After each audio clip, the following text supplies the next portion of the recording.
Welcome, dear subscribers and curious listeners of my channel. Draco Malfoy. A fan favourite, a crush for many, and the protagonist of countless fan fictions. It's surprising how a character initially designed as the archetypal school bully and antagonist to the hero, whose main role was to annoy everyone, managed to captivate readers and later viewers. But why am I surprised? After all, we have a prime example in Severus Snape. Their trajectories are nearly identical, characters Harry Potter initially despised but who were later given development arcs and even redemption of sorts. Of course, in Draco's case, the changes aren't as profound as with Severus. Draco's personality remains largely intact, with only some edges smoothed out. What truly elevates Malfoy is the actor's charisma.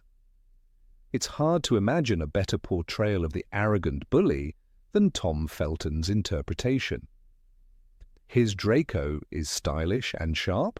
No matter how petty his cruelty, he always delivers it with flair.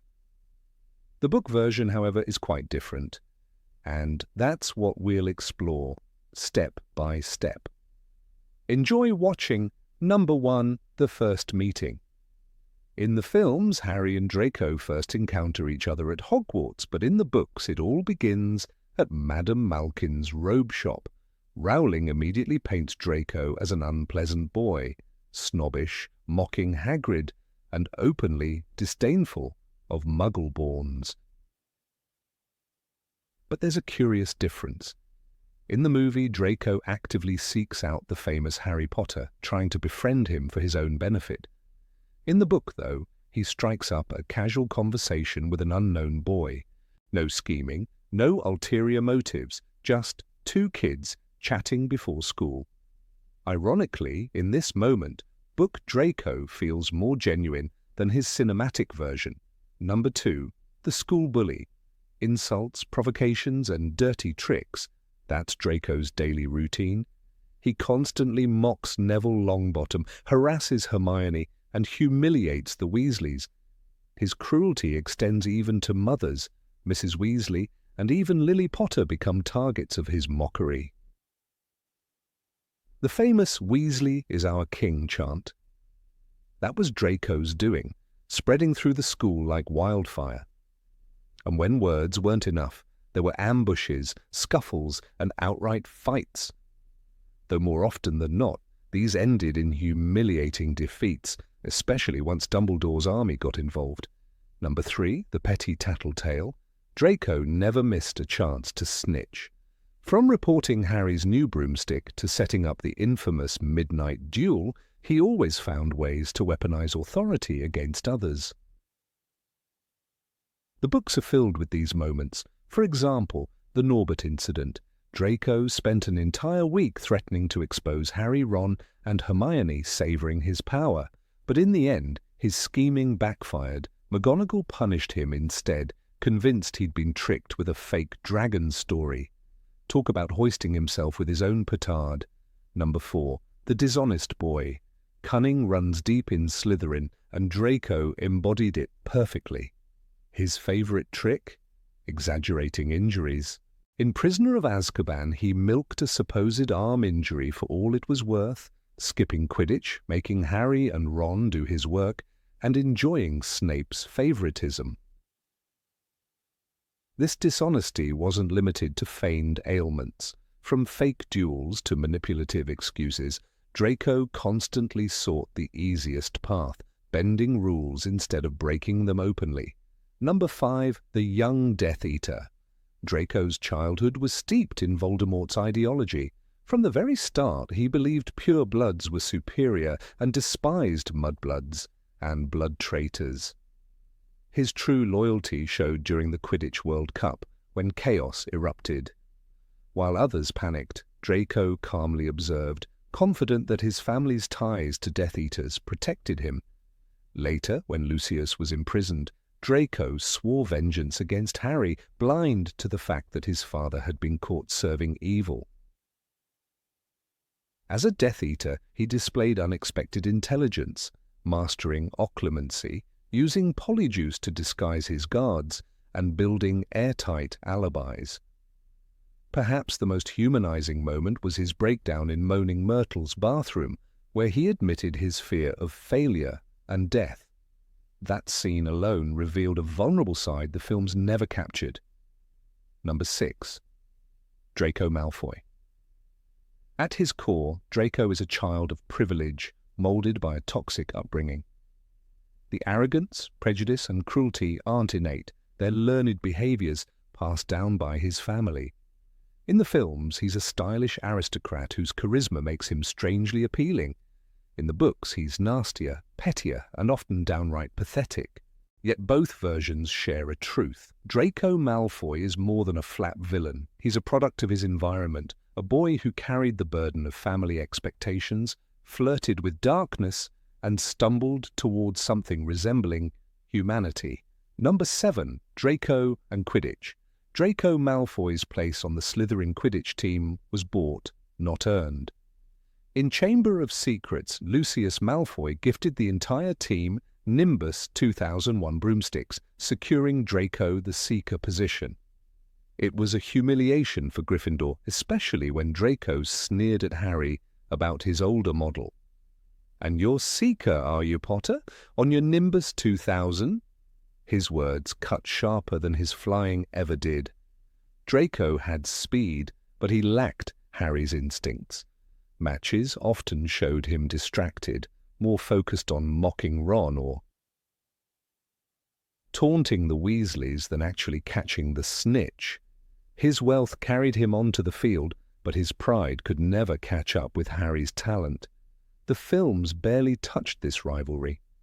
Draco's appearances on a broom are fleeting, often lost in the spectacle of Harry's heroics, the "Weasley is our king" chants, which in the books became a cruel anthem of Draco's pettiness, vanish almost entirely on screen. Without those moments, his jealousy feels muted, his rivalry shallow. On the page, Quidditch was another battlefield where Draco tried to prove himself and failed. On screen, it becomes a background detail, leaving out one of the clearest examples of how privilege shielded him from the consequences of mediocrity. Number 8. The Coward at Heart. Draco Malfoy often strutted with bravado, but the mask slipped whenever real danger appeared. In Prisoner of Azkaban, his mockery of Hagrid over Buckbeak's fate turned into a pitiful display the moment the hippogriff lunged. Draco shrieked, stumbled back, and then spun the incident into weeks of exaggerated suffering. He dragged his arm in a sling, flaunted his injury, and milked the sympathy of professors. "You know your hippogriff, Hagrid? Well, he's dead. Buckbeak's been sentenced to death." His words dripped with triumph, but Harry and his friends saw through the act. The cut had been shallow, the scar barely visible, yet Draco wore it like a badge of honor. His cowardice wasn't just in running away, it was in turning fear into a tool for attention and control.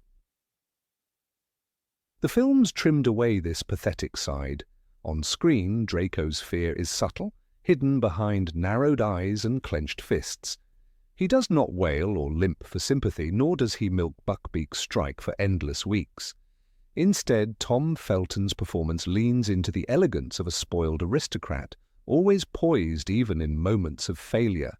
This makes him more stylish but less authentic to Rowling's vision. The coward at heart remains in the books, a boy who boasts until danger rears its head, then folds in on himself, trembling, desperate to escape the consequences of his own arrogance. Number 9. Draco's family influence. Draco Malfoy's arrogance at Hogwarts was never just his own. It was inherited.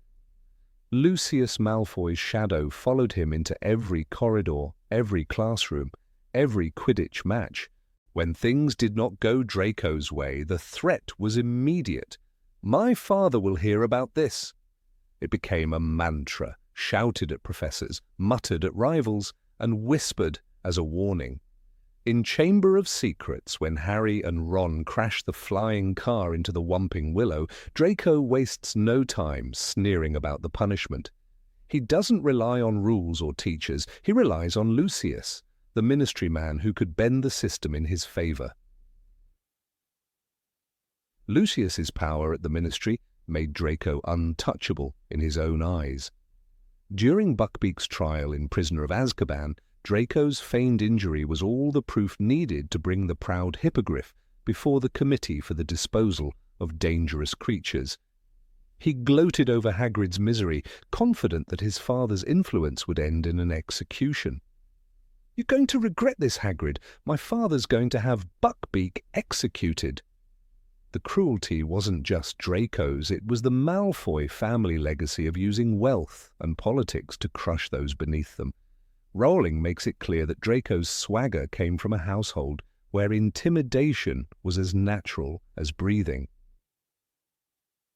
The film stripped away much of this reliance. Tom Felton's Draco does not shout about his father in every confrontation. Instead, his menace is quieter. Arched eyebrows, a curling lip, a mocking drawl.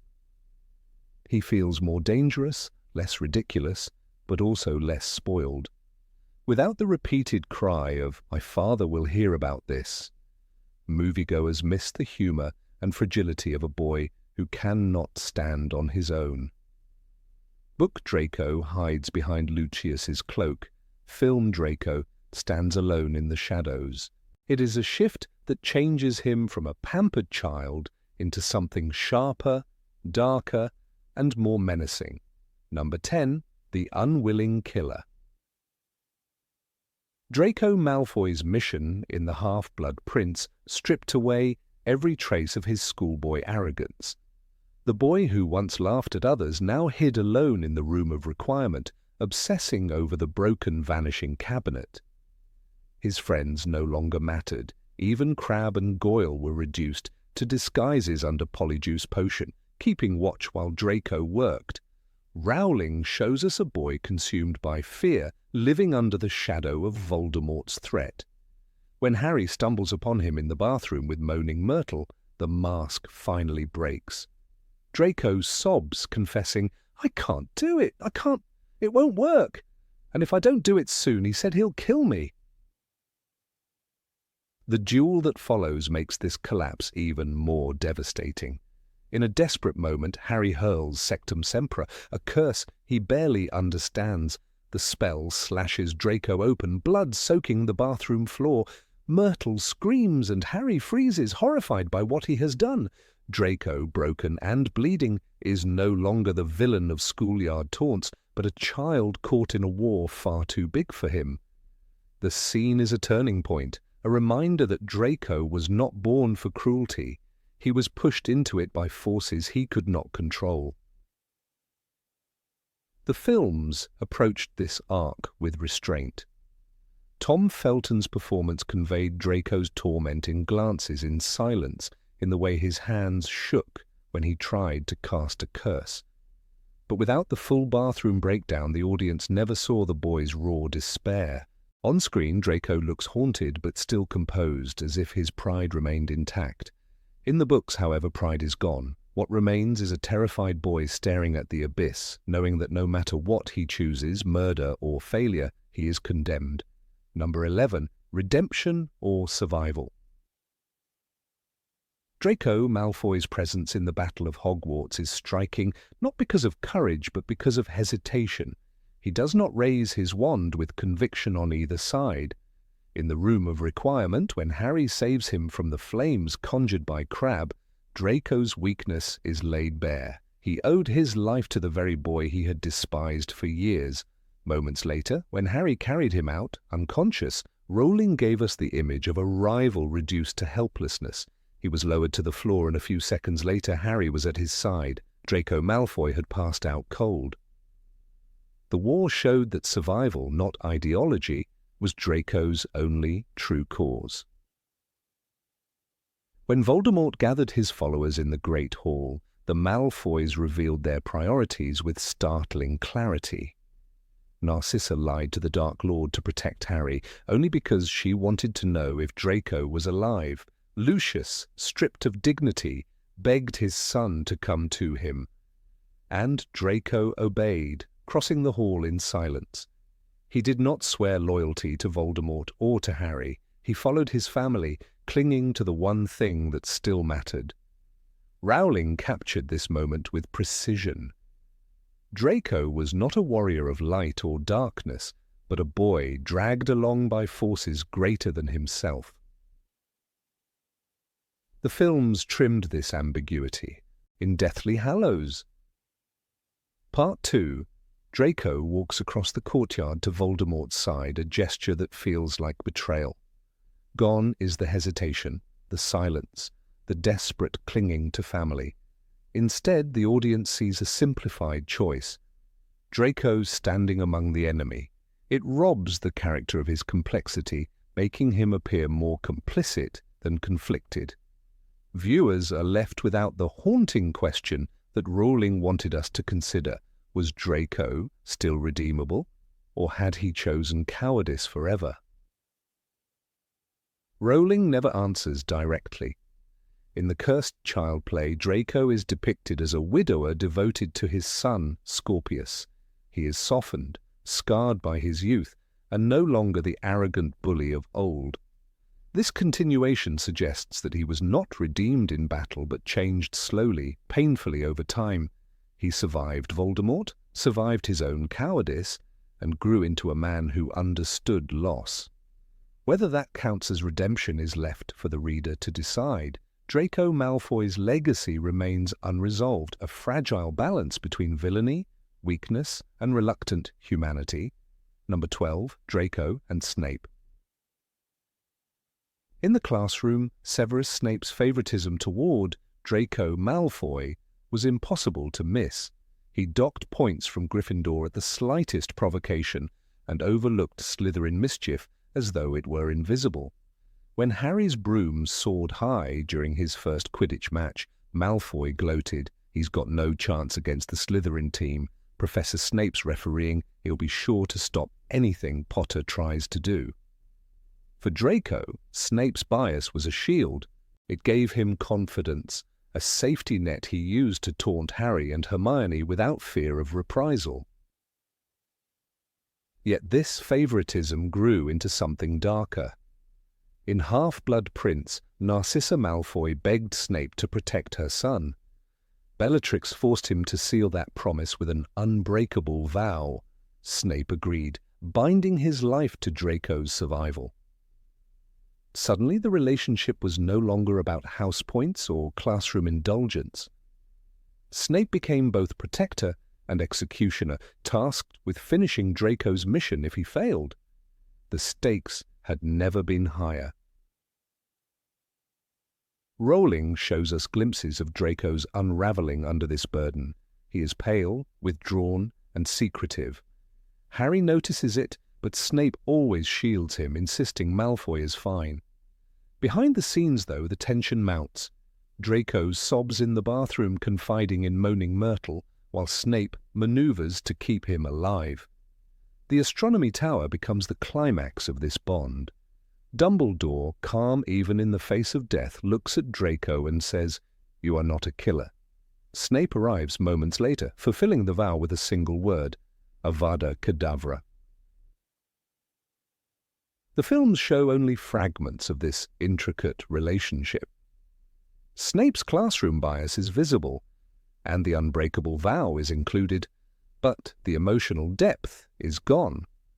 Tom Felton and Alan Rickman deliver tension with glances and silence, yet viewers never feel the same crushing inevitability. The books build page by page. The film Draco seems cornered, but the book Draco feels hunted by fate itself, with Snape as both his shield and his shadow. Number 13, Draco versus Hermione.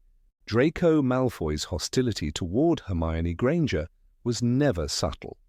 In Harry Potter and the Chamber of Secrets, he spat out the word mudblood during a heated confrontation on the Quidditch pitch. The insult froze the moment in time. Ron Weasley attempted to retaliate with a curse, only for it to backfire. Hermione was left shaken, reduced to tears by the weight of a word that revealed just how deeply prejudice ran in the wizarding world. Rowling made it clear.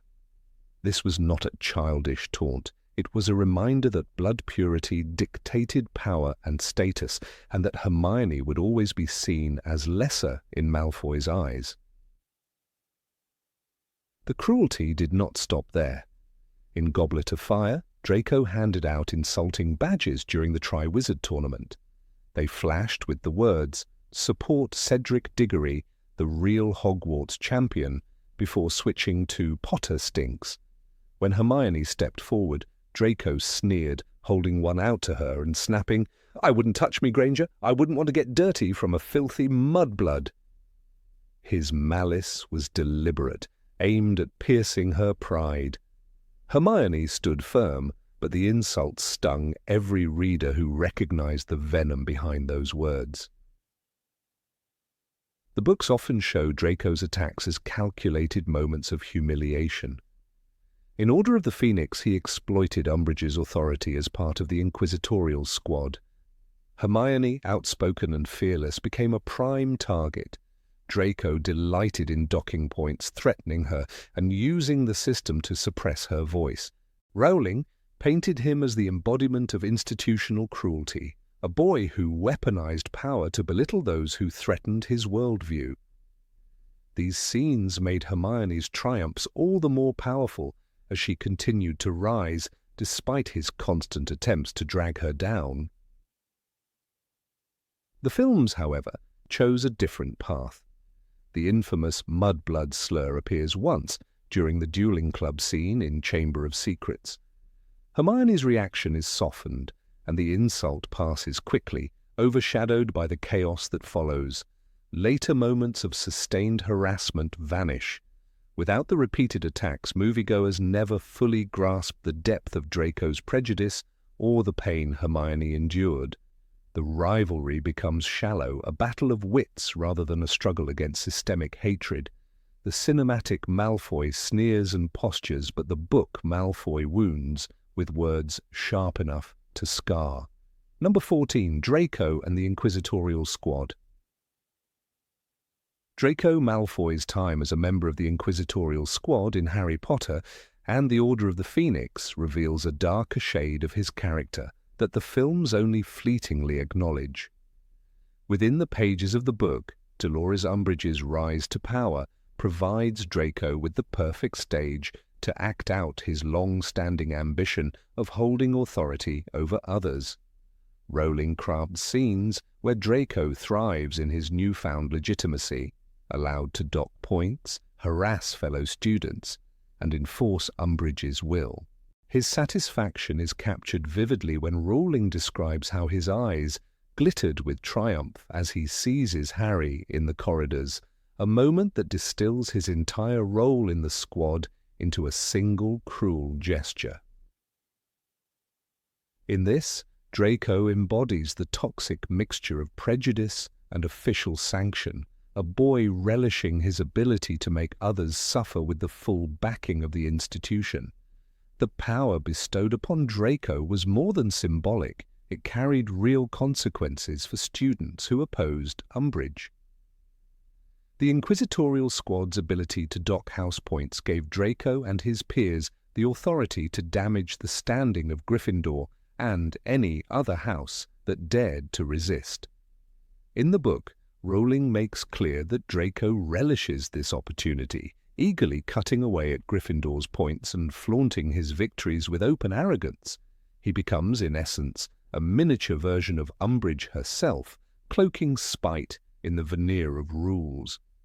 What is most striking is how eagerly Draco adapts to this role, showing that beneath the sneering comments and petty rivalries lies a boy more than willing to exploit power when it aligns with his prejudices. One of the most memorable aspects of Draco's tenure in the Inquisitorial Squad is the way Rowling uses it to illustrate how tyranny operates on multiple levels. Dolores Umbridge may have been the face of the Ministry's grip on Hogwarts, but Draco represented the extension of that authority into everyday student life. He patrolled corridors, targeted classmates, and used his family name as a weapon. He was no longer a schoolyard bully acting outside the rules. He became the rules. In this transformation lies a frightening truth. It is not only those at the top who make oppressive systems dangerous, but also those willing to enforce them at the ground level. Draco's actions make Umbridge's reign possible, and that truth resonates far more strongly in the book than in the films. Rowling highlights the contrast between Harry and Draco during these moments to emphasize the thematic stakes. Harry resists Umbridge, breaking rules for the sake of truth and justice, while Draco manipulates those same rules to preserve a corrupt order. When Draco captures Harry after the illegal trip to the fireplace in Umbridge's office, Rowling delivers one of the cruelest small victories of the series, Draco's sheer delight in catching his nemesis. "Caught you, Potter!" he gloats, and the exclamation drips with the satisfaction of a boy who believes he has finally turned the tables. This moment underscores the divergent paths of the two boys, Harry's rebellion against injustice and Draco's indulgence in cruelty when granted legitimacy. The films, however, chose to downplay this narrative thread, compressing Umbridge's tyranny into a handful of memorable scenes centered around her punishments and Harry's resistance. Draco's role in the Inquisitorial Squad is barely acknowledged, reduced to background appearances or passing moments. The absence of these details softens his characterization, making him appear more like a petty antagonist than the active enforcer of authoritarianism Rowling wrote. Viewers see Draco sneer, taunt, and sulk, but they do not see the full extent of his gleeful abuse of power. Without this, much of the chilling reality of how Umbridge's system corrupted even the students is left unexplored on screen. By omitting Draco's deeper involvement, the films inadvertently shift the perception of his character. Readers of the books remember him as a boy who eagerly used his authority to terrorize others, an image that lingers well beyond the events of Order of the Phoenix. In contrast, moviegoers may recall only a spoiled, antagonistic presence who fades into the background when compared to Umbridge's sadism. The cinematic Draco seems almost softened, stripped of the bureaucratic cruelty that made him such a dangerous ally of Umbridge. The difference is striking. In the books, Draco becomes the face of student collaboration, while in the films he remains little more than a sneering rival. This divergence matters because Draco's Inquisitorial Squad chapter deepens the moral themes of the story. Rowling demonstrates how ordinary individuals, when given even a sliver of authority, can magnify oppression through personal malice.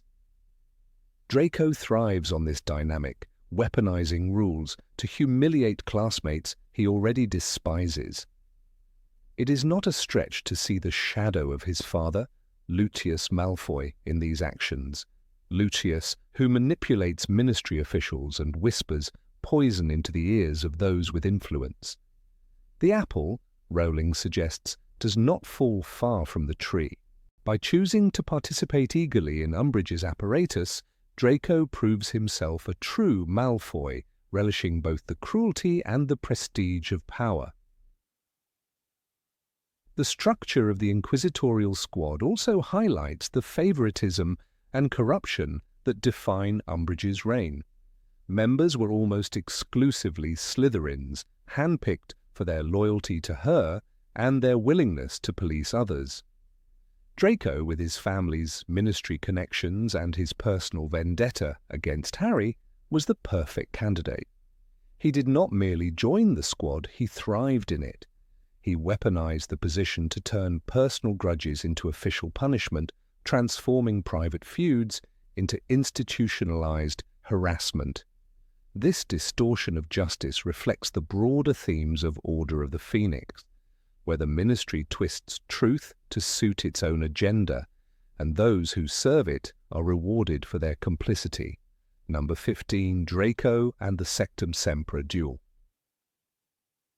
Under the flickering light of the Hogwarts bathroom, the duel between Harry Potter and Draco Malfoy escalates into something far darker than the schoolyard confrontations that had defined their rivalry for years. In J.K. Rowling's Harry Potter and the Half-Blood Prince, the spell Harry uses is not a childish hex or a jinx meant for embarrassment. It is sectum sempra, a curse invented by Severus Snape with the cruel intention of cutting deep wounds into its victim. When Harry casts it in the heat of anger, the effect is devastating. Blood gushes from Draco's chest and face, the description as raw and visceral as anything in the series. Blood spurted from Malfoy's face and chest as though he had been slashed with an invisible sword. Malfoy yelled and staggered backward, collapsing on the floor, his wand falling from his limp right hand. It is a shocking passage that thrusts both Harry and Draco into the grim reality of war. For the first time, their rivalry is no longer safe or contained. It is lethal. In the novel, the moment carries unbearable weight because of its immediacy. Harry, who has fought Death Eaters and faced mortal danger before, suddenly realizes that he has crossed a line within the walls of his own school. The casual anger he felt moments earlier is replaced with horror as he watches Draco crumple to the ground, bleeding uncontrollably. Draco, who had been posturing and defensive throughout the year, is suddenly reduced to a vulnerable boy, his life hanging by a thread. This collapse of their long-standing dynamic marks a transformation. Draco is no longer the smug Slytherin antagonist who throws insults in the corridor. He is now a living reminder of how fragile the line between rivalry and mortality can be. In the film adaptation, this bathroom duel is visually dramatic, but pared back in emotional resonance. The audience sees Harry's desperation and Draco's collapse, but the camera does not linger on the blood, the sheer violence of sectum sempra, or the psychological scars left behind. Tom Felton's performance as Draco captures the panic and pain of the moment, his face pale and anguished, but the narrative rushes forward without fully exploring the depth of the trauma. In contrast, the book forces readers to confront every detail: Harry's panic, Snape's hurried arrival, and the shocking silence that follows make the scene impossible to dismiss. This divergence highlights how the films sometimes sacrificed the emotional intricacies of the characters for the sake of pacing and spectacle. Draco's character in the films, while complex, is softened compared to the book's portrayal after this duel. In Rowling's text, Draco emerges deeply shaken. He retreats further into himself, weighed down by the impossible task Voldemort has given him: to kill Albus Dumbledore. His encounter with Sectum Sempra becomes a symbol of his vulnerability, a scar that reminds him of how close he came to death even before his mission reached its climax. This is a boy who is already under crushing pressure, expected to live up to the Malfoy name and serve the Dark Lord, and now he has been nearly slain by the very enemy he is supposed to despise. The duel strips away layers of arrogance, exposing Draco's fear. For Harry, the Sectum Sempra duel forces him to recognize the danger of reckless power. Until that point, Sectum Sempra was simply a mysterious spell scribbled in the margins of the Half-Blood Prince's book, one of many tricks that seemed clever and useful. But in using it against Draco, Harry discovers the catastrophic consequences of playing with magic he does not understand. He is horrified not only by the sight of Draco's blood, but also by his own lack of control. In that moment, Harry sees himself not as the noble defender, but as someone capable of causing grievous harm. This lesson haunts him, foreshadowing the burden he will carry in the war against Voldemort, where every choice can mean life or death. Snape's intervention is crucial. He arrives just in time to heal Draco with incantations that Harry does not understand, the urgency in his voice making it clear how close Draco is to dying. The scene also exposes the hidden bond between Snape and Draco, a bond tied to the unbreakable vow Snape swore to Narcissa Malfoy. To the reader, it becomes evident that Snape is not simply protecting a student, he is safeguarding Draco's very life, an obligation that deepens the moral complexity of the narrative. The duel, therefore, does not just alter the relationship between Harry and Draco, it ripples outward, influencing the dynamics between Snape, Voldemort, and the Malfoy family. The scars of Sectum Sempra remain with Draco throughout the remainder of the book. In Half-Blood Prince, his behavior shifts dramatically after the duel. The swaggering confidence gives way to paranoia and self-doubt. He spends more time alone, and his isolation becomes palpable. In the film, some of this transformation is hinted at, especially in the scenes where Draco is shown crying in the bathroom before the duel. Tom Felton's portrayal conveys a boy caught between impossible expectations and his crumbling sense of control. Yet the depth of his internal struggle, the haunting fear that Sectum Sempra leaves behind, is not explored with the same detail as in the novel. The audience sees Draco wounded, but they do not feel the full weight of how that wound defines his path. Number 16. Draco's silence at the end. In the closing chapters of J.K. Rowling's Harry Potter and the Deathly Hallows, one of the most striking narrative choices is how Draco Malfoy's position is handled during the Battle of Hogwarts. In the book, Voldemort offers the Hogwarts defenders a chilling ultimatum: switch sides and live, or stay and fight. Narcissa Malfoy calls out to her son with desperation, pulling him toward her. Draco does not raise his wand, he does not announce any loyalty, and he does not stride confidently to Voldemort's side. Instead, he shuffles forward hesitantly, urged by his mother's pleading. His silence is deafening. Rowling portrays him as a boy caught between worlds, bound by family ties, but stripped of the conviction that once defined him as a proud Slytherin. His lack of speech is his most powerful statement, for it underscores his inability to commit fully to the darkness that had long surrounded his family. The quoted moment is brief but powerful.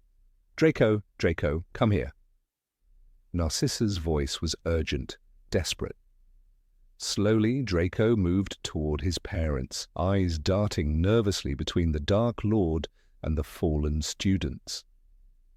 This description paints Draco as someone cornered, dragged not by his own will, but by the invisible chains of family obligation. His steps are reluctant, his gaze restless, and his silence tells us that his heart is not in what he is doing. The boy who once mocked Harry in corridors and bragged of his father's influence is now reduced to a pale shadow, a pawn who cannot even speak for himself in the most decisive moment of the war. Rowling crafts this image deliberately. Draco is no hero, but neither is he a villain with agency. He is fragile, a character whose defining moment is not an action, but a refusal to act decisively. The film adaptation, however, reshapes this moment into something far more explicit. In David Yates's cinematic version, Draco does not linger on the battlefield uncertainly. Instead, he is shown walking across the courtyard toward Voldemort, clearly and visibly crossing the line between the Hogwarts defenders and the Death Eaters. The staging suggests an act of betrayal, a conscious and deliberate alignment with Voldemort's camp. There is no hovering, no silent resistance, no nervous indecision. The visual grammar of the film communicates to the audience that Draco has made a choice, and that choice is to abandon Hogwarts and join the Dark Lord. This alteration dramatically shifts how viewers perceive Draco's character arc, for silence has been replaced by movement and uncertainty by apparent decision. The difference may seem subtle, but it is in fact one of the most consequential changes in Draco's portrayal. The book leaves the reader questioning Draco's inner conflict. Was he coerced? Was he terrified? Did he secretly hope for Voldemort's defeat, even as he obeyed his parents? By refusing to give Draco a line of dialogue or a firm action, Rowling preserves his ambiguity. In contrast, the film strips away the ambiguity and paints Draco in darker colors. The image of him stepping across to Voldemort's side lingers in the mind, overshadowing any hesitation. We may imagine, to an audience that has not read the books, Draco's character appears far less sympathetic. He looks like someone who consciously betrayed his peers at their moment of greatest peril. To appreciate the gravity of this change, it is worth recalling Draco's trajectory leading up to this climax. In Half-Blood Prince, the book painstakingly describes his assignment to kill Albus Dumbledore. Rowling does not depict him as a cruel assassin, but as a terrified boy unraveling under the impossible weight of Voldemort's command. His attempts to repair the vanishing cabinet, his trembling hand when he finally confronts Dumbledore on the Astronomy Tower, and his inability to cast the killing curse reveal his inner torment. Dumbledore himself recognizes Draco's reluctance, telling him gently that he is not a killer. These scenes build an arc in which Draco is cornered by destiny but resists becoming the monster his family expects. The reader is meant to pity him even while fearing what he might do. The films capture some of this tension, particularly through Tom Felton's haunted performance in Half-Blood Prince. His pale face, his hesitation, and the close-up shots of his anguish in the bathroom scene with Harry convey his torment well. But by the time the final battle arrives, the movie's choice to show him walking deliberately to Voldemort's side undermines much of the sympathy carefully cultivated earlier. The audience no longer sees him as a boy suffocated by impossible choices, but as a young man making the conscious decision to side with tyranny. His silence in The book preserved his tragic ambiguity. His steps in the film reduced that ambiguity into apparent betrayal. What makes this alteration even more striking is the way Rowling's text relies on silence as a form of expression. Draco does not need to shout allegiance, because his very lack of words speaks volumes. Silence, in literature, often suggests resistance, uncertainty, or a refusal to conform. In Draco's case, it demonstrates that he cannot fully surrender to Voldemort's ideology, even as his parents drag him into it. His silence is his last remaining act of defiance, however weak. By choosing not to give him dialogue in this climactic moment, Rowling preserves the possibility of redemption. The reader may still imagine a Draco who, deep down, does not believe in the Dark Lords. Cause. Number 17. Draco and House Elves. Draco Malfoy's attitude toward house elves in the Harry Potter books is not simply a passing detail, but a reflection of his deepest convictions about blood purity and social order. In Harry Potter and the Goblet of Fire, J.K. Rowling provides one of the clearest examples of this when Draco ridicules Hermione's commitment to the Society for the Promotion of Elfish Welfare. The mockery he directs at her knitting hats and socks for the elves is not innocent teasing. It is a crystallization of his worldview, one where servants exist to serve, and questioning this order is both foolish and dangerous. In the films, however, this entire ideological clash is erased, and with it, a crucial dimension of Draco's elitism disappears. The Draco of the screen becomes a pale shadow of the one in the books, his prejudice reduced to sneers and insults at Harry, rather than a broader embodiment of the pure-blood arrogance that defines his character. The absence of this detail in the films means that viewers never see Draco's scorn directed at Hermione's compassion for house elves, and therefore they do not grasp how deep his disdain runs for those who challenge the hierarchy of the magical world. In the novels, he is more than Harry's rival at Quidditch or his antagonist in class. He is the voice of a culture that refuses to admit change. His reaction to Hermione's activism is not just about house elves, it is about undermining the very foundations of the system that places families like the Malfoys on top. By laughing at Hermione's knitting projects, Draco reveals his belief that cruelty is natural, that oppression is tradition, and that questioning either is absurd. This is not just childish arrogance, but the echo of generations of Malfoy pride. When Hermione pushes forward with her efforts, no matter how clumsy or naive they might be, she does so because she sees injustice in the smallest corners of the wizarding world. Draco, by contrast, cannot even imagine what she is trying to achieve. For him, the elves are not hidden victims, but loyal retainers who know their place. Rowling makes this clear with his sharp, dismissive words. They like being slaves, it's their nature.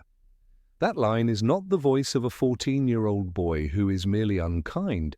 It is the voice of a tradition that has been whispered into his ears since childhood. It is a chilling statement because it takes oppression and dresses it as natural law. Without this perspective, the film Draco loses one of the darkest layers of his character.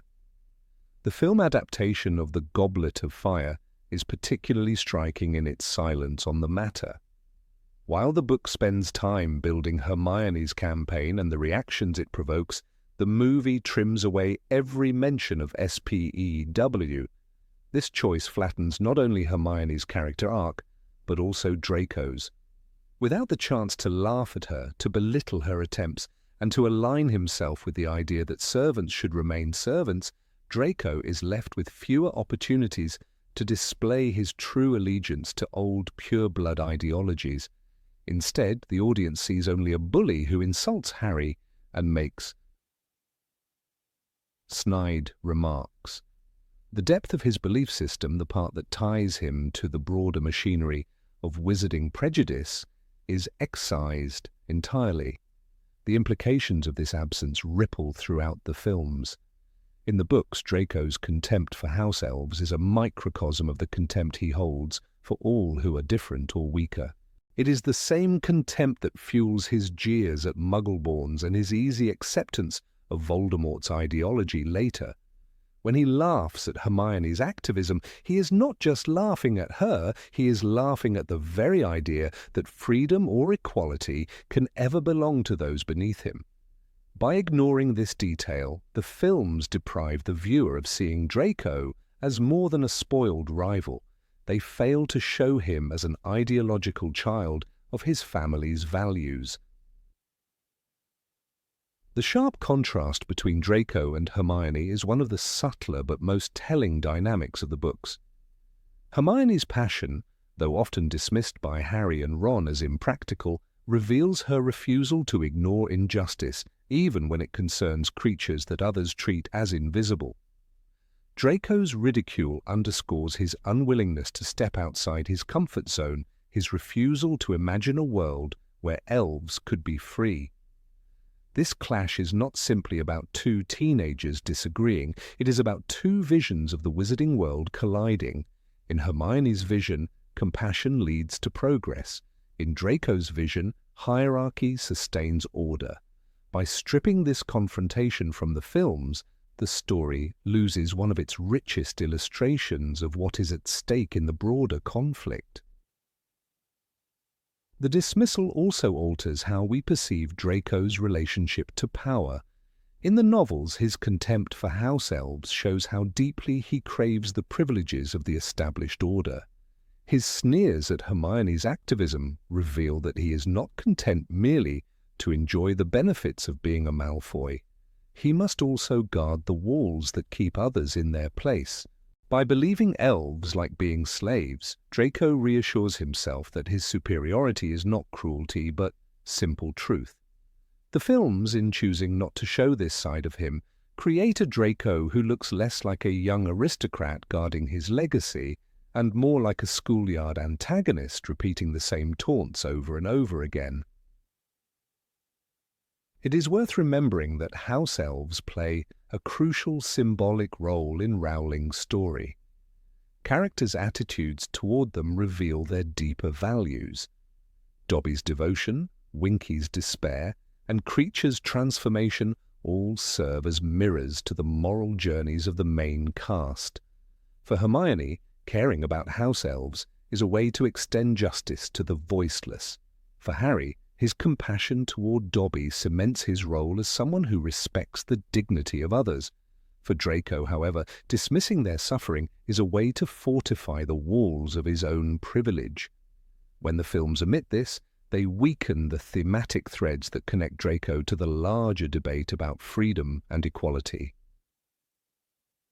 Rowling carefully constructed the scene where Draco ridicules Hermione because it underlined not only their personal animosity, but also the ideological gulf between them.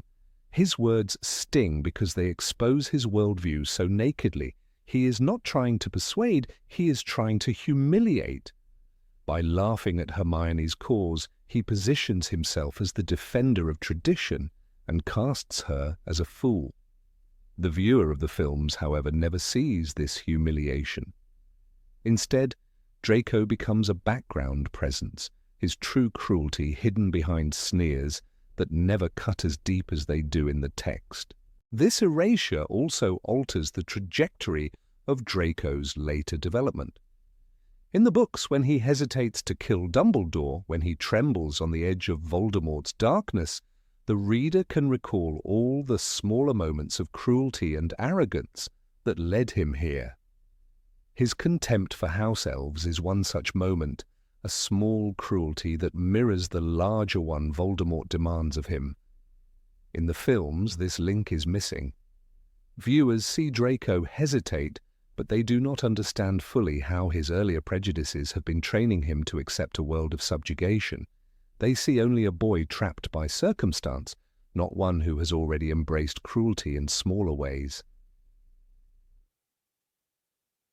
The choice to cut SPW and all of Draco's responses to it also narrows the scope of Hermione's own journey. Without Draco's ridicule, her activism seems less contested, less radical. In the books, her willingness to fight, even when mocked by someone like Draco, shows her courage and her stubborn belief in justice. Without that foil, Hermione becomes a character whose compassion is aimed at her friends, but not at the invisible workers of the castle. And Draco, who should have stood as the loudest voice against her, becomes quieter, robbed of one of the traits that made his antagonism so potent. There is also an important storytelling rule at play here. Characters are defined as much by what they oppose as by what they support. Draco's dismissal of Hermione's efforts reveals him more vividly than many of his duels with Harry. By opposing something so obviously noble, he reveals the depth of his own corruption. The films, in taking this away, reduce the contrast between light and dark, compassion and cruelty. They flatten Draco into a rival without ideology, a bully without belief. The reader of the book sees him as a miniature portrait of the pure-blood aristocracy. The viewer of the film sees him only as Harry's foil. The absence is most striking when contrasted with the presence of characters like Dobby. In Chamber of Secrets, Dobby's suffering in the Malfoy household already paints a vivid picture of Draco's environment. Yet the films never follow through by showing Draco's own voice echoing that same contempt in school corridors. Instead of reinforcing the lesson, the movies leave Dobby's mistreatment disconnected from Draco's everyday cruelty. The result is a softer version of Draco, one whose elitism feels less grounded in action and more in vague disdain. Ultimately, this change alters not only Draco, but the tone of the entire story. Rowling's world is built on the clash of ideologies as much as on spells and duels. The battle for house elf freedom may seem small compared to the wars against Voldemort, but it is in those small battles that characters reveal their truest selves. Hermione reveals her compassion, Harry reveals his loyalty, and Draco in the books reveals his arrogance, his cruelty, and his refusal to imagine equality. By removing that detail, the films missed an opportunity to make Draco's character as rich, as flawed, and as disturbingly human as Rowling intended. Number 18, Draco and the Vanishing Cabinet. Draco Malfoy's journey in Harry Potter and the Half-Blood Prince is one of the most haunting depictions of a young man trapped by expectations greater than himself. The Vanishing Cabinet is not simply a magical object in the book. It becomes a mirror of his state of mind. J.K. Rowling allows us to witness how Draco pours himself into this impossible task, a boy on the edge of collapse who clings to this artifact as both salvation and curse. The pressure of Voldemort's command is unbearable, and every day that the cabinet resists repair, Draco falls deeper into isolation. The cabinet ceases to be just a plot device. It becomes a symbol of suffocation. In contrast, the film brushes over this slow deterioration, opting instead for quick montages that strip away the psychological weight of Draco's struggle. Rowling's description of Draco's obsession is meticulous. She shows him testing, breaking, and hiding, always fearing discovery, yet compelled by the urgency of his mission. He had been working on it for nearly a year, repairing it, testing it, hiding it. The cabinet became both his prison and his hope, its failure the weight that nearly broke him. This is not the voice of a villain, but of a boy forced into a role beyond his capacity. His hands are raw with work, his mind frayed with fear, and his pride slowly eroded. The novel reveals the tragedy of a child soldier chosen not for his readiness, but because Voldemort wished to punish his family. This depth disappears in the film's clipped treatment, which reduces his work into a few shadowy shots in the room of requirement. The Vanishing Cabinet is first introduced much earlier in the series when Fred and George Weasley shove Montague into it in Order of the Phoenix. This prior event adds layers of continuity, a reminder that Rowling does not plant details idly. When Draco begins his work in Half-Blood Prince, the reader remembers the chaotic consequences Montague suffered, stuck between two cabinets. This history intensifies Draco's desperation. He is not just repairing a broken object, but navigating a dangerous magical system that has already hurt others. The films largely neglect this continuity, treating the cabinet as if it suddenly appeared to serve the plot. The absence of that history robs viewers of understanding why the cabinet's repair is so perilous. As the months stretch on in the book, Draco's physical and emotional decline becomes undeniable. Rowling describes his hollow cheeks, his pale skin, and his restless demeanor. Even Harry notices the change, though at first he cannot discern its cause. This slow unraveling of Draco's health demonstrates the true cost of carrying Voldemort's expectations. The boy who once strutted through the castle with arrogance now hides in bathrooms, vomiting from stress and exhaustion.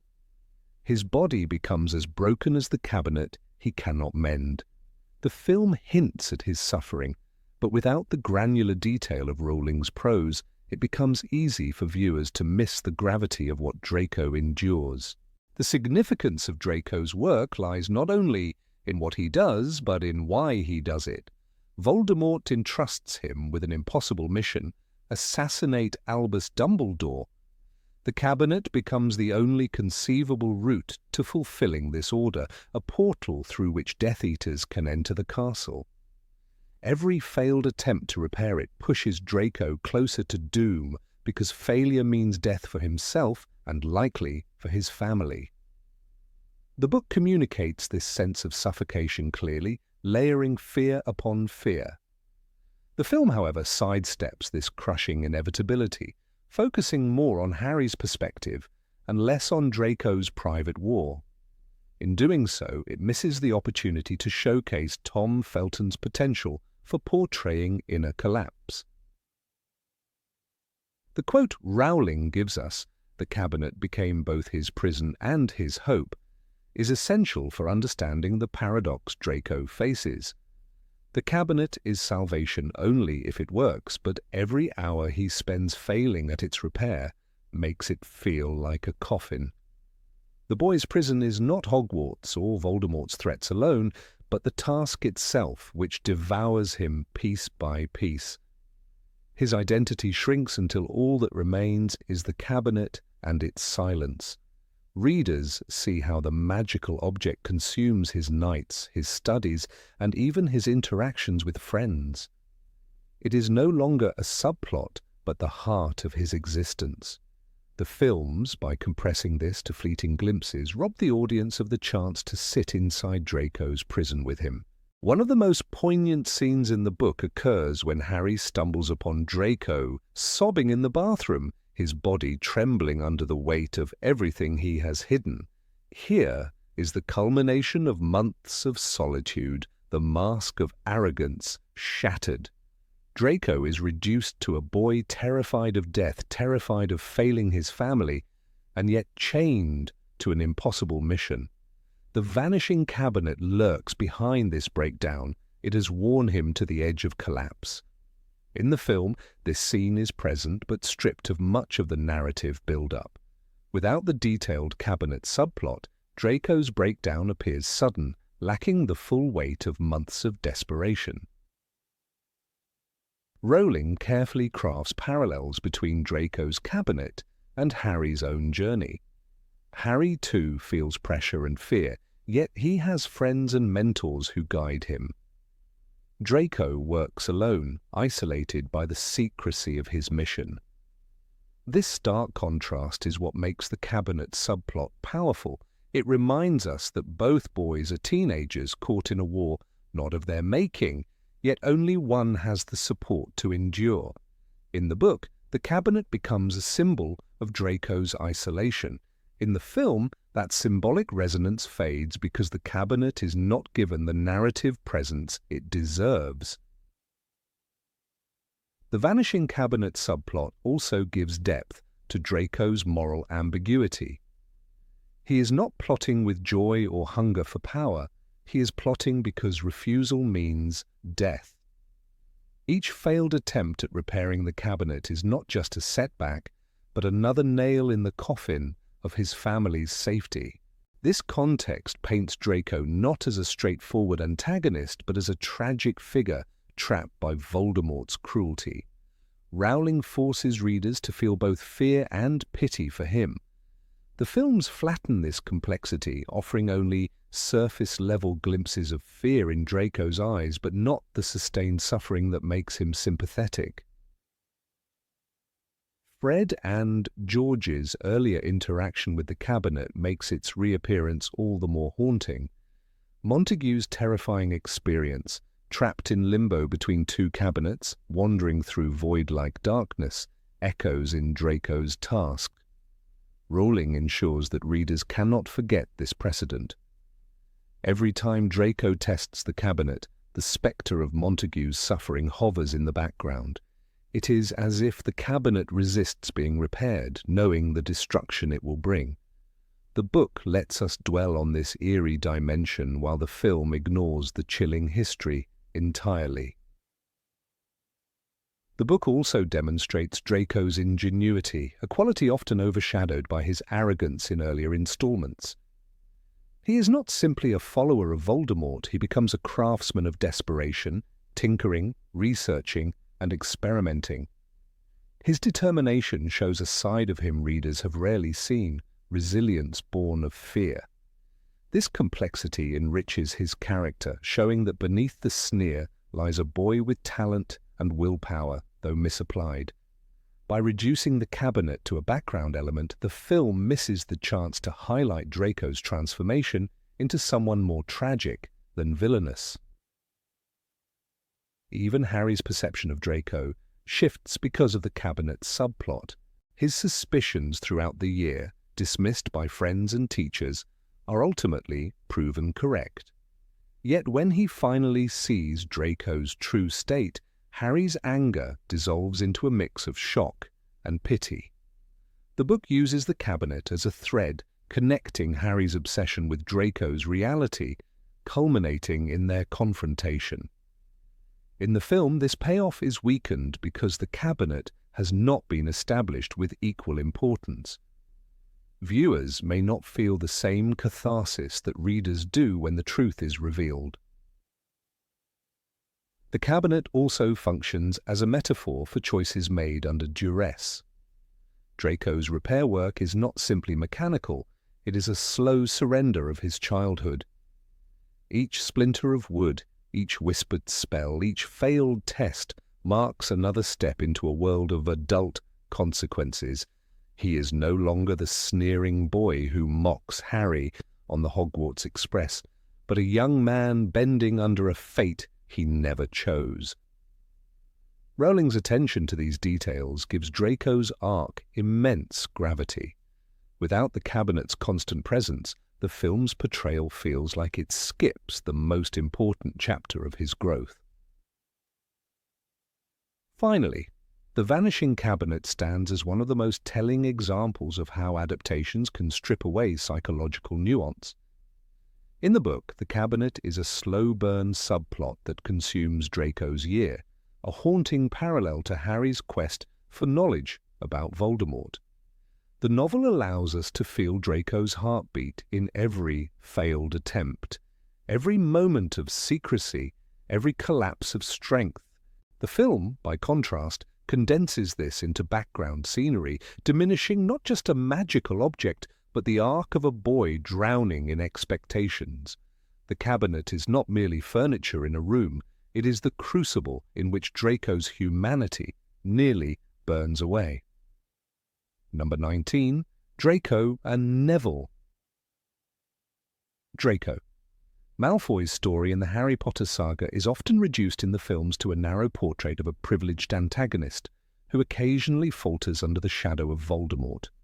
Yet the books give him another dimension, one that shows how his arrogance and cruelty shape the lives of those around him, most vividly Neville Longbottom.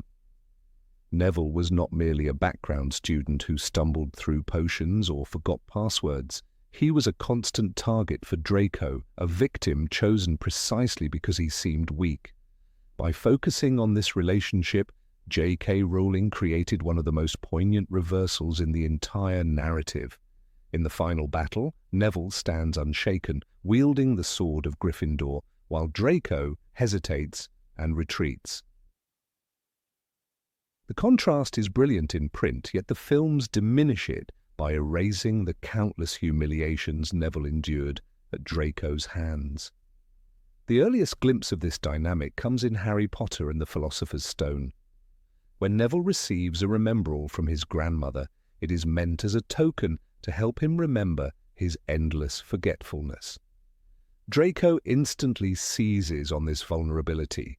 Rowling writes, Malfoy, who had seen Neville's remembrall, darted forward and snatched it.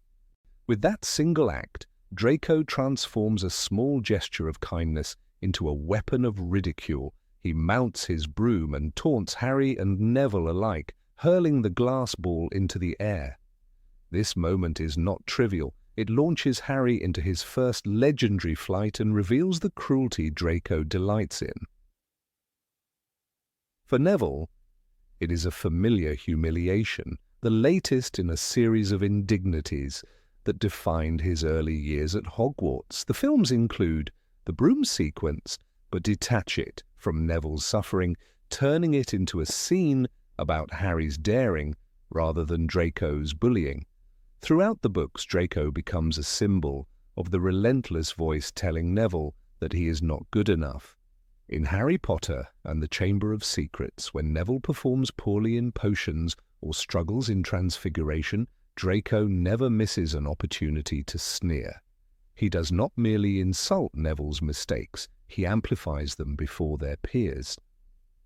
"Longbottom, if brains were gold, you'd be poorer than Weasley," Draco jeers in class, a line Rowling uses to highlight both cruelty and insecurity. These constant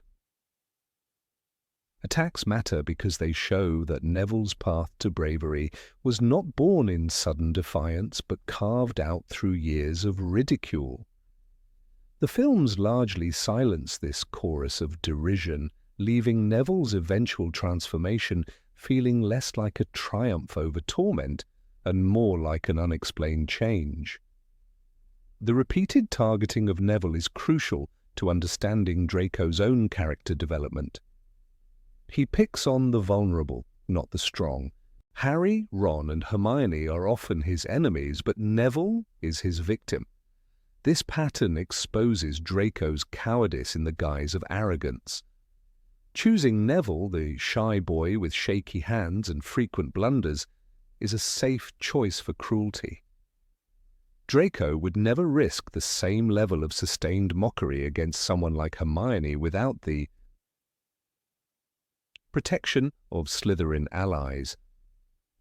Rowling carefully reveals this flaw. Draco bullies when it is easy, and he retreats when the stakes become dangerous. By stripping away much of this pattern in the films, the contrast between Draco's bravado and Neville's emerging courage loses its full narrative weight. One of the most telling examples of this dynamic comes in Harry Potter and the Prisoner of Azkaban. After Neville forgets the password to Gryffindor Tower and the common room is invaded, Draco relishes in the disaster. He taunts Neville relentlessly, turning his mistake into a spectacle. "I'd be surprised if he can even remember his own name," Draco sneers. The cruelty wounds Neville deeply, who is punished by Professor McGonagall with the shame of writing down passwords because she has lost trust in him. The incident is devastating to Neville's self-esteem, yet it plants the seed of determination. These are the humiliations that later fuel his courage when he decides to stand up against Voldemort. The films never dwell on this, brushing past Neville's missteps without showing Draco's relentless role in amplifying them. In the pages of Harry Potter and the Goblet of Fire, the cruelty continues. When Neville is humiliated at the Yule Ball by clumsy dancing and nervousness, Draco does not let the moment pass. He mocks Neville openly, laughing at his awkwardness on the floor. This public scorn reinforces the belief that Neville is forever destined to be the butt of the joke. Yet the books carefully balance this torment with Neville's gradual strengthening. The same boy mocked for his lack of grace becomes the one who plants himself firmly against Voldemort's army in the final battle. Without Draco's constant sneering, the depth of that reversal is lessened. The films, meanwhile, rush through the Yule Ball with humour and visual spectacle, missing the subtle cruelty that defines Neville's place in the story. Rowling's decision to have Neville share detention with Draco in Harry Potter and the Philosopher's Stone also sharpens the contrast. In the Forbidden Forest, both boys are exposed to terror, but their responses differ. Neville trembles, nearly breaking down in fear, while Draco finds momentary glee in amplifying his panic. Draco deliberately frightens Neville, exploiting the moment to feel powerful, even when the real danger is present. This scene is essential because it shows Draco's instinct to dominate through fear rather than face it himself. Neville, though terrified, survives and learns. These layered humiliations are the foundation of Neville's eventual strength.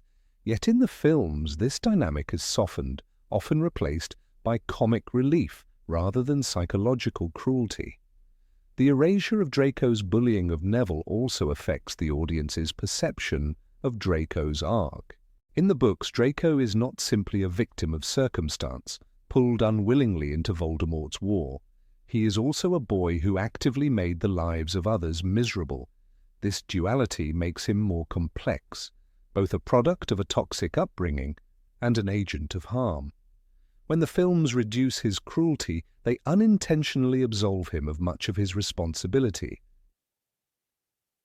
allowing him to appear more tragic than malicious. Neville's silent suffering is the casualty of this shift.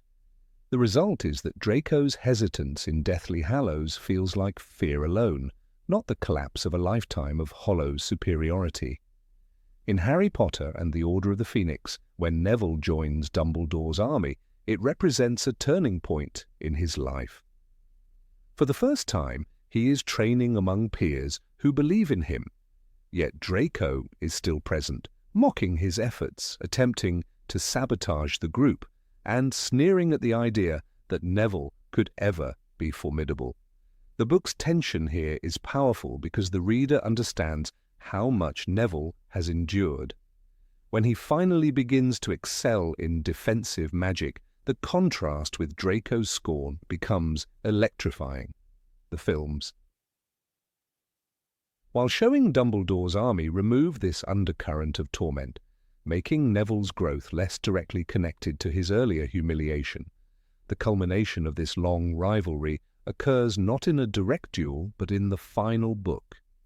In Harry Potter and the Deathly Hallows, Neville emerges as one of the few students who refuses to yield to the Carrow's cruelty at Hogwarts. He endures punishment, stands up for others, and becomes a leader of resistance. Draco, by contrast, shrinks from danger, caught between the expectations of his family and his own fear. The boy who once mocked Neville for cowardice is now the one cowering. This is the ultimate narrative reversal, a moment of poetic justice. The satisfaction for the reader comes not only from Neville's bravery, but from the memory of every insult, every sneer, every humiliating remark from Draco that now rings hollow. The films include Neville's bravery, but fail to juxtapose it directly with Draco's fall, leaving the audience without the full weight of the reversal. Another missed opportunity in the films lies in the shrieking shack sequence of Prisoner of Azkaban. In the book, Neville's name is listed among those Draco targets when he fabricates tales about Harry and his friends. Draco frames Neville as part of a weak circle, further cementing the hierarchy he depends on. These moments accumulate, and though they may seem small, they are the bricks of a larger structure. By chiseling them away, the films create a smoother narrative, but lose the jagged edges that make Neville's triumph meaningful. The audience who has only seen the films cannot fully appreciate the transformation from humiliated boy to defiant hero. Neville's confrontation with Bellatrix Lestrange in the Department of Mysteries gains added poignancy when viewed against the backdrop of Draco's taunts. Draco had long used Neville's failures as ammunition, yet in the Ministry, Neville shows a resilience Draco never could. He fights despite broken bones and unimaginable fear. Rowling places Neville in the line of fire because she knows his bravery will shine brightest when contrasted with years of doubt. Without the shadow of Draco's cruelty, the scene loses a layer of resonance. The films still show Neville as part of the battle, but undercut the emotional reward of seeing him surpass the boy who once ridiculed him. The truth is that Draco and Neville are narrative mirrors. One begins with power and privilege but reveals fragility when faced with true danger. The other begins with clumsiness and ridicule but discovers inner strength when the stakes are highest. Their paths cross repeatedly, each encounter sharpening the eventual contrast. Rowling crafts this with precision in the novels, ensuring that the reader feels the weight of history when Neville raises the sword of Gryffindor and beheads Nagini. By removing the accumulation of Draco's cruelty, the films give us only half of that mirror, leaving the other side blurred. Draco's laughter, Neville's stammering, the jeers in classrooms, the sneers in corridors, These details are not mere background colour, they are the scaffolding of Neville's arc. Every insult is a stone in the foundation of his courage. Every humiliation is a spark that slowly builds into the fire of his defiance. When Draco fails to stand firm in the Battle of Hogwarts, the reader remembers the boy who once mocked Neville for trembling in the Forbidden Forest. Now it is Draco's turn to tremble and Neville's turn to stand tall. It is one of Rowling's finest reversals, a testament to character growth forged in the crucible of cruelty. Films, in their rush to highlight spectacle, lost this layered dynamic, leaving us with Draco the tragic and Neville the brave, but without the web of history that makes their reversal unforgettable. Number 20, Draco and Identity. Draco Malfoy's story in the Harry Potter saga is not one of triumph or even of redemption in the traditional sense, but rather of a young man being forced to confront the foundations of his identity and the beliefs instilled in him since childhood. From his very first appearance in Harry Potter and the Philosopher's Stone, Draco enters the story as a mirror of his father Lucius. Elegant, self-assured, and eager to assert his superiority. He is the child who sneers at Ron's second-hand robes, the boy who openly ridicules Hagrid, the figure who constantly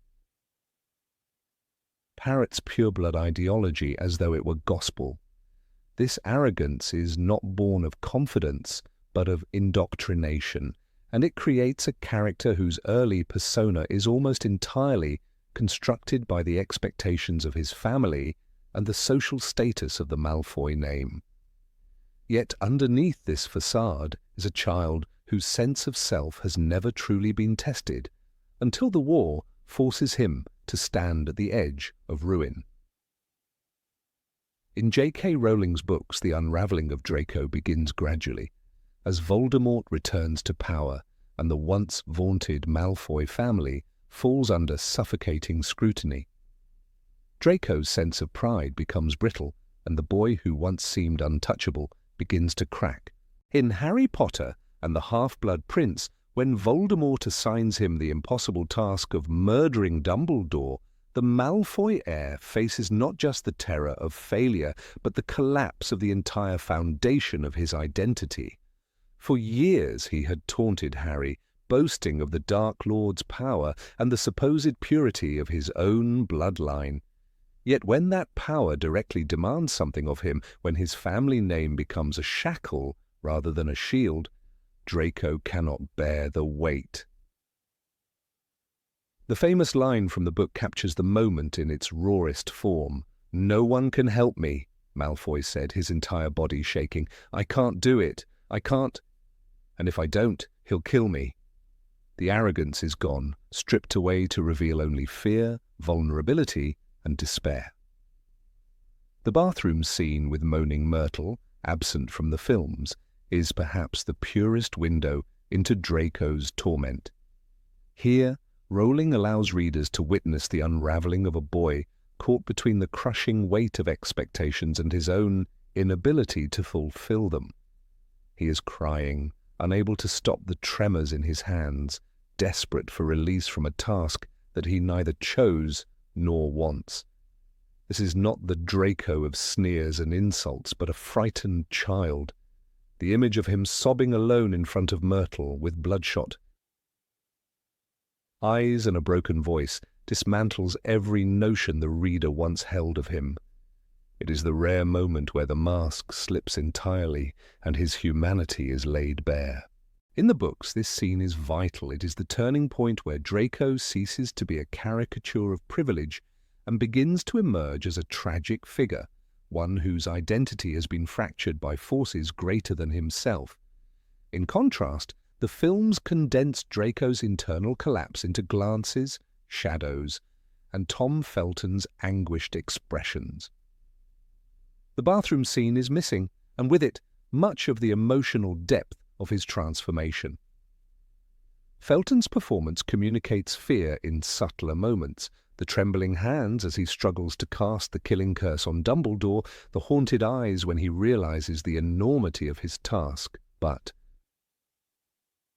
the audience is left to infer what the books make explicit. Without Myrtle's witness to his suffering, Draco's spiral feels incomplete, a subplot brushed against rather than fully explored. The films choose spectacle over intimacy, and Draco's identity crisis becomes a whisper rather than a scream. What makes Draco's identity so compelling in the novels is the way it contrasts with Harry's own. Harry, raised without privilege, builds his identity through choices, friends, and defiance of authority. Draco, on the other hand, inherits his worldview whole from Lucius Malfoy and grows up inside the echo chamber of pure blood superiority. When Voldemort exposes the fragility of that worldview, Draco is left adrift. In The Half-Blood Prince, there is a powerful passage where Harry observes him. There was no air of smugness, no swagger, no hint that he was enjoying himself. On the contrary, he looked terrified. This observation does not just redefine Draco for Harry, but also for the reader. The boy who had been a foil now becomes a study in vulnerability, and his identity collapses in parallel to the crumbling power of his family. The films emphasize Draco's silence rather than his words, which can be effective but also limiting. In Harry Potter and the Half-Blood Prince on screen, his arc is distilled to long stares in the mirror and tense moments with Dumbledore. While Felton imbues these scenes with palpable dread, the absence of dialogue means viewers never fully hear Draco's terror in his own voice. The shaking admission, "I can't do it," is never spoken aloud in the film. This choice reduces his role to a visual subplot, robbing audiences of the rich psychological unraveling that Rowling crafted. As a result, the Draco of the films feels less like a boy battling his identity and more like a side character consumed by the shadows of Voldemort. It is in the books that Draco's bravado disintegrates piece by piece. Each taunt he throws at Harry in earlier years becomes hollow in retrospect, each insult now part of a facade that can no longer protect him. In The Half-Blood Prince, even his encounters with Harry shift in tone. Instead of gleeful mockery, there is paranoia and desperation. He lashes out not from superiority, but from panic. His mission to repair the vanishing cabinet becomes a desperate obsession, his identity reduced to a single purpose, imposed upon him by the Dark Lord. Every night spent in the room of requirement becomes a night of mounting dread. Draco is no longer the master of his destiny, he is Voldemort's pawn. That shift from arrogance to servitude captures the destruction of the identity he once clung to. By the time the events of Harry Potter and the Deathly Hallows arrive, Draco's sense of self is a hollow shell. He is neither the pure-blood prince of Slytherin nor the faithful servant of Voldemort. Instead, he becomes trapped in a liminal space, unable to rebel outright, yet incapable of embracing the path demanded of him. During the scene at Malfoy Manor, when Harry, Ron, and Hermione are captured, Draco's hesitation speaks volumes. He refuses to confirm Harry's identity, wavering as Bellatrix demands certainty. This act, small as it may seem, represents the remnants of Draco's crumbling identity struggling against the ideology forced upon him. It is a moment of choice, not of heroism, but of quiet defiance, where the boy who once parroted his father's beliefs begins to resist them in silence. The films touch on this hesitancy, but soften its impact. Felton portrays Draco's reluctance with subtle glances and a trembling jaw, but the weight of the moment passes quickly. The camera lingers briefly, then moves on, never fully exploring the magnitude of what it means for Draco to hesitate in front of Voldemort's most devoted followers. In the books, the scene drips with tension, underscoring Draco's growing disillusionment with the ideology he was raised to worship. his inability to act. Comes his rebellion, a silent declaration that he no longer believes in the superiority he once flaunted. Draco's final transformation is not one of redemption but of retreat.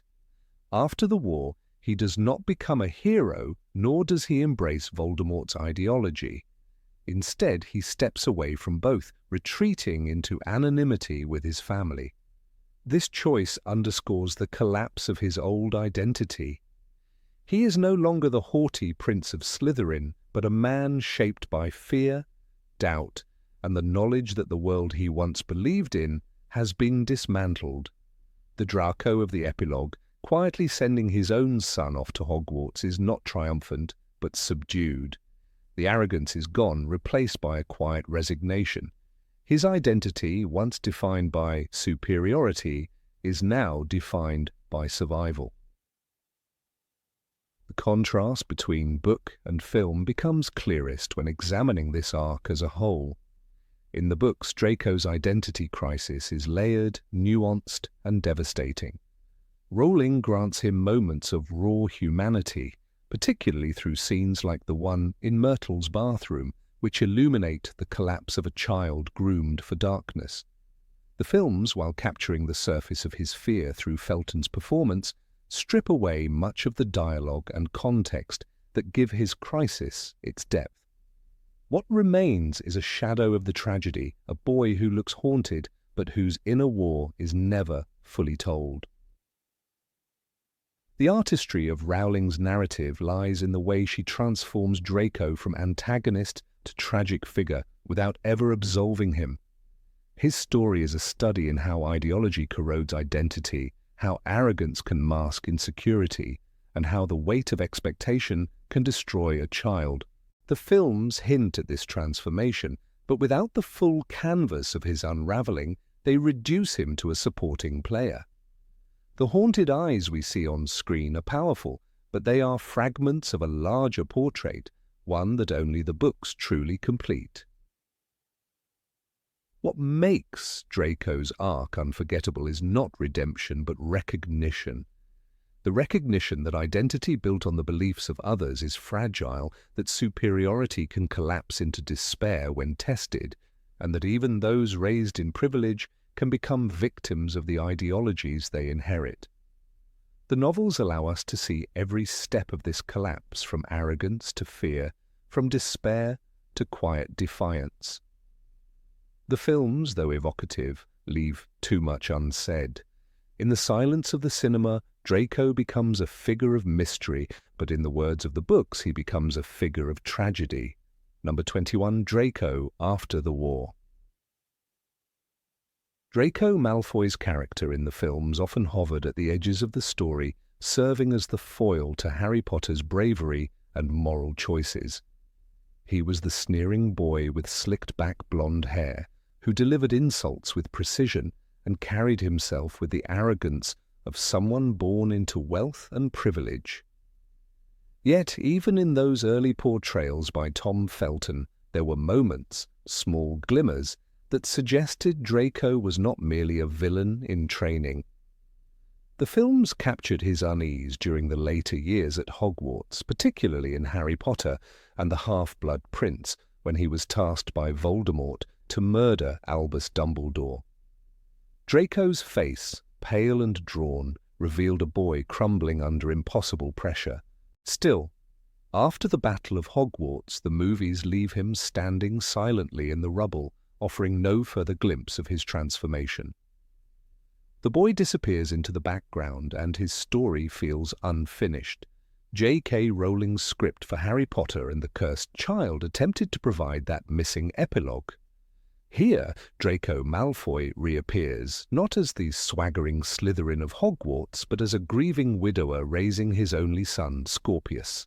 The arrogant boy who once believed himself superior to his classmates has become a man stripped of certainty, defined instead by loss.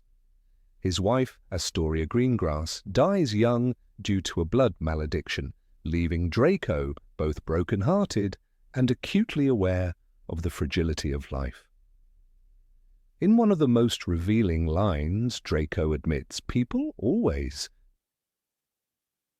look at me, at my family, and think we were fine, but Astoria's death, it broke something in me.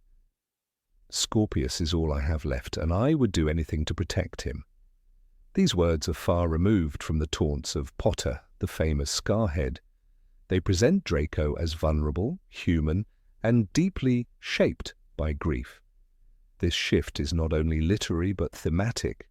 In the films, Draco's arc is left hanging on the note of cowardice turned neutrality. He refuses to kill Dumbledore, and he does not join the Death Eaters in their final stand, but there is no resolution. The cursed child fills that silence with the sound of mourning and fatherhood. Draco is not redeemed in a traditional heroic sense. He never becomes a warrior of light or a champion of justice, but he is redefined by his love for his son. The man who once echoed Lucius Malfoy's disdainful sneers now measures his worth by the safety and happiness of Scorpius. That is a radical transformation, one rooted in survival rather than triumph. The death of Astoria functions as the turning point that reorients Draco's life. In contrast to Lucius and Narcissa, who survived the war with their family intact, Draco experiences a different kind of devastation, the hollowing absence of his partner.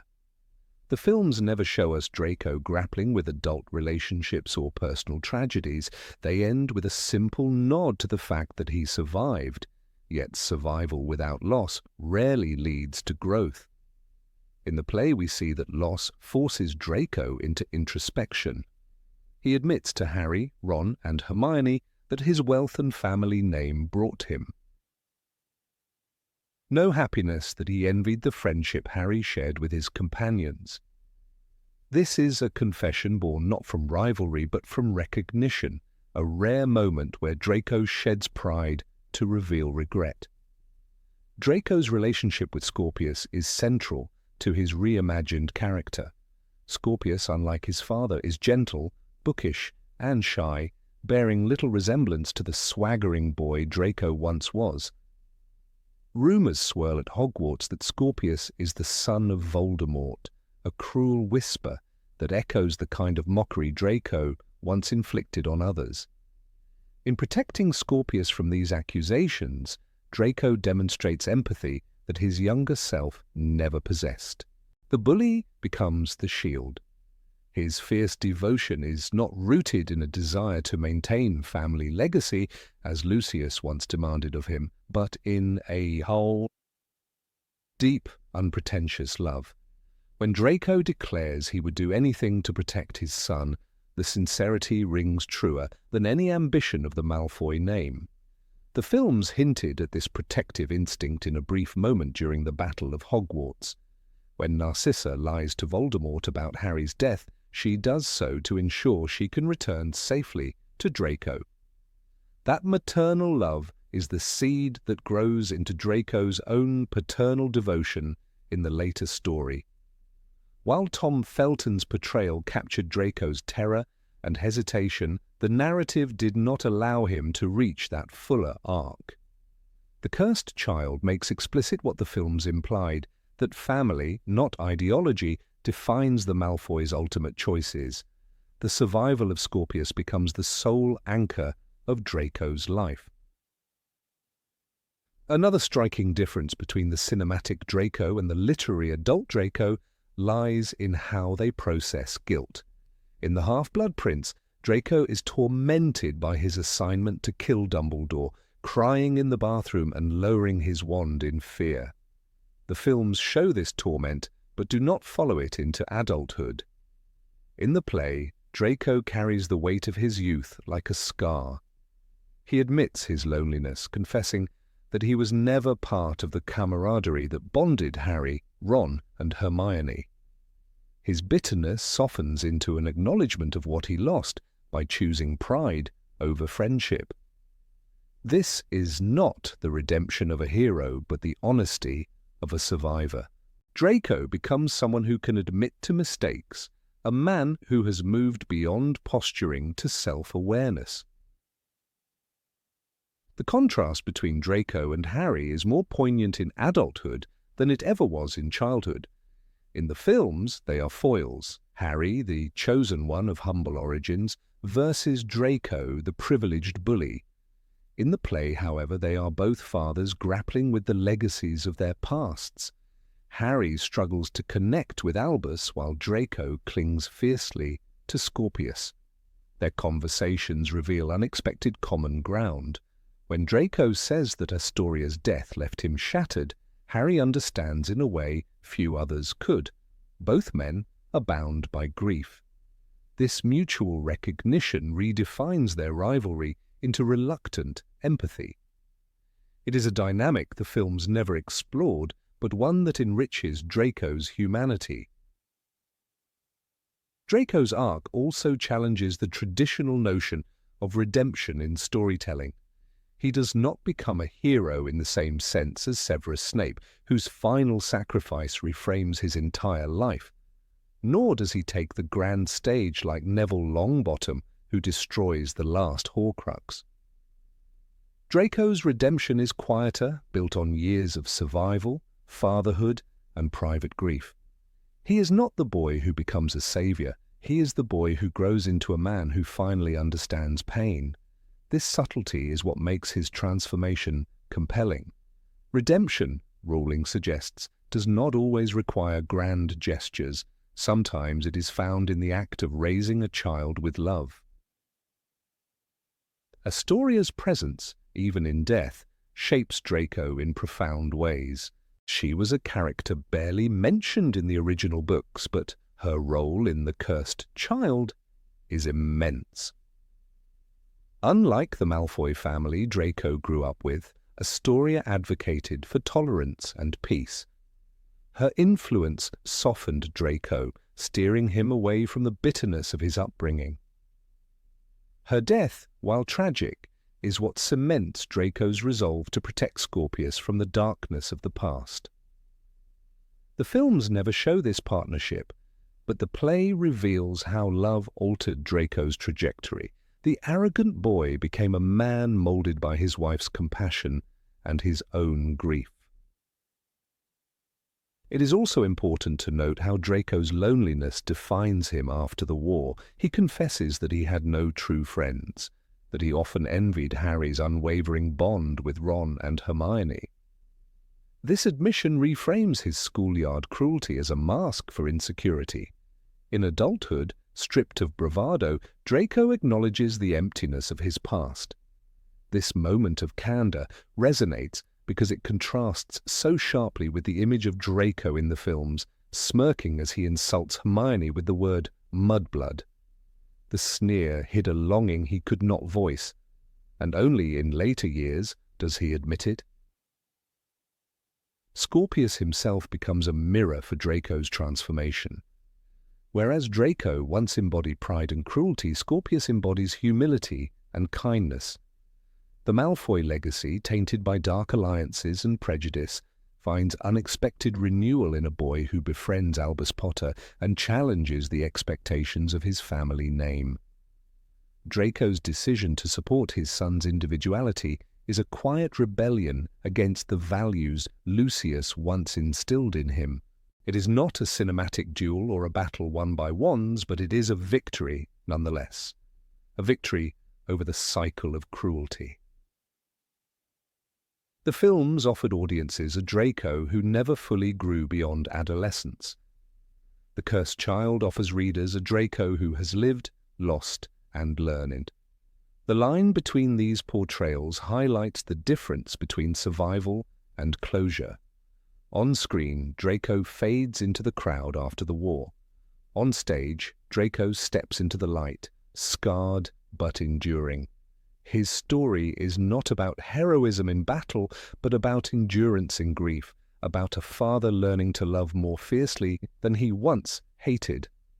Rowling's decision to show Draco as a man who confesses his weaknesses and embraces his son reframes him not as a villain or even an anti-hero, but as a human being, flawed, grieving, and trying to move forward. When readers revisit Draco's journey, they see not only the sneering boy of Hogwarts, but also the widower who clings to his son with everything he has left. The arrogant child who once taunted Harry for being an orphan becomes a man defined by the fear of leaving his son alone. The circle of pain turns inward, teaching Draco empathy through personal loss. This is the resolution the films denied, but the play granted. His journey reminds us that survival is not the same as redemption, but survival can be the first step toward becoming more than what the world expected of him. Number 22. Draco and Crabbe and Goyle.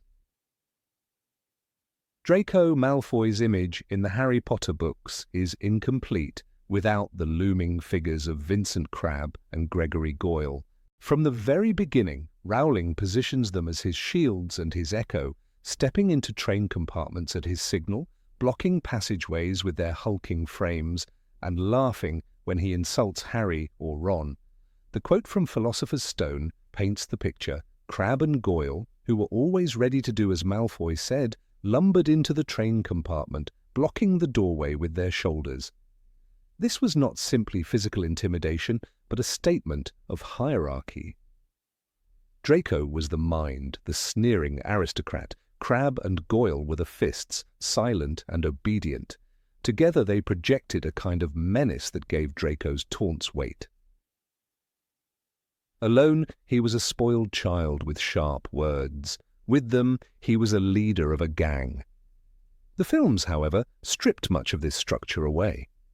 Crabbe and Goyle were present in the first few installments, lumbering behind Draco like shadows, but their voices were faint, their personalities almost erased. In the books, Crabbe had surprising moments of action, such as when he cast the deadly fiendfire in the Room of Requirement during Deathly Hallows. That single act made him responsible for Vincent's own death, swallowed by the cursed flames he unleashed. Yet in the films, Crabbe is gone by that point, replaced by Blaise Zabini.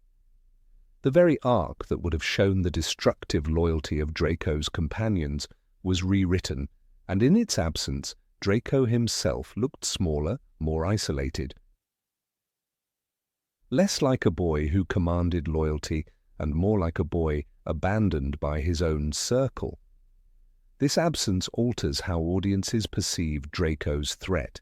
In the books, Harry often dreaded running into Malfoy, not because Draco was dangerous with a wand, but because Crabbe and Goyle's sheer physicality created a wall behind him. Their presence allowed Draco to act braver than he was, to shout insults he might never dare to utter if standing alone. Rowling uses them as props in his theatre of cruelty. In Prisoner of Azkaban, when Malfoy dressed as a Dementor to mock Harry, Crabbe and Goyle's laughter was the backdrop that turned Draco's act into a group humiliation. The films stripped away that laughter. Without them, Malfoy's cruelty seemed like posturing in a vacuum, his power diminished in ways that the audience may not even consciously notice but still feel.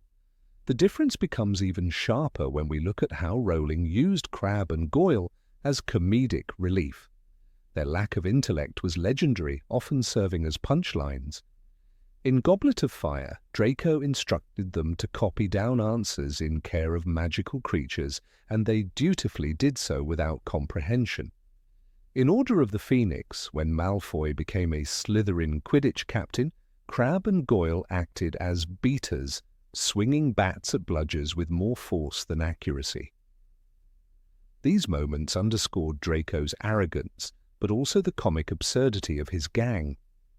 In the films, this humour is missing, and with it the layered texture of Draco's leadership, the cruelty, the cowardice, and the ridiculousness. What remains is a quieter, lonelier Draco, one who never seems fully in control of his surroundings. Crabbe and Goyle were also, in the books, a mirror of Draco's cowardice. They were willing to follow, but only to a point. When things became truly dangerous, their loyalty wavered.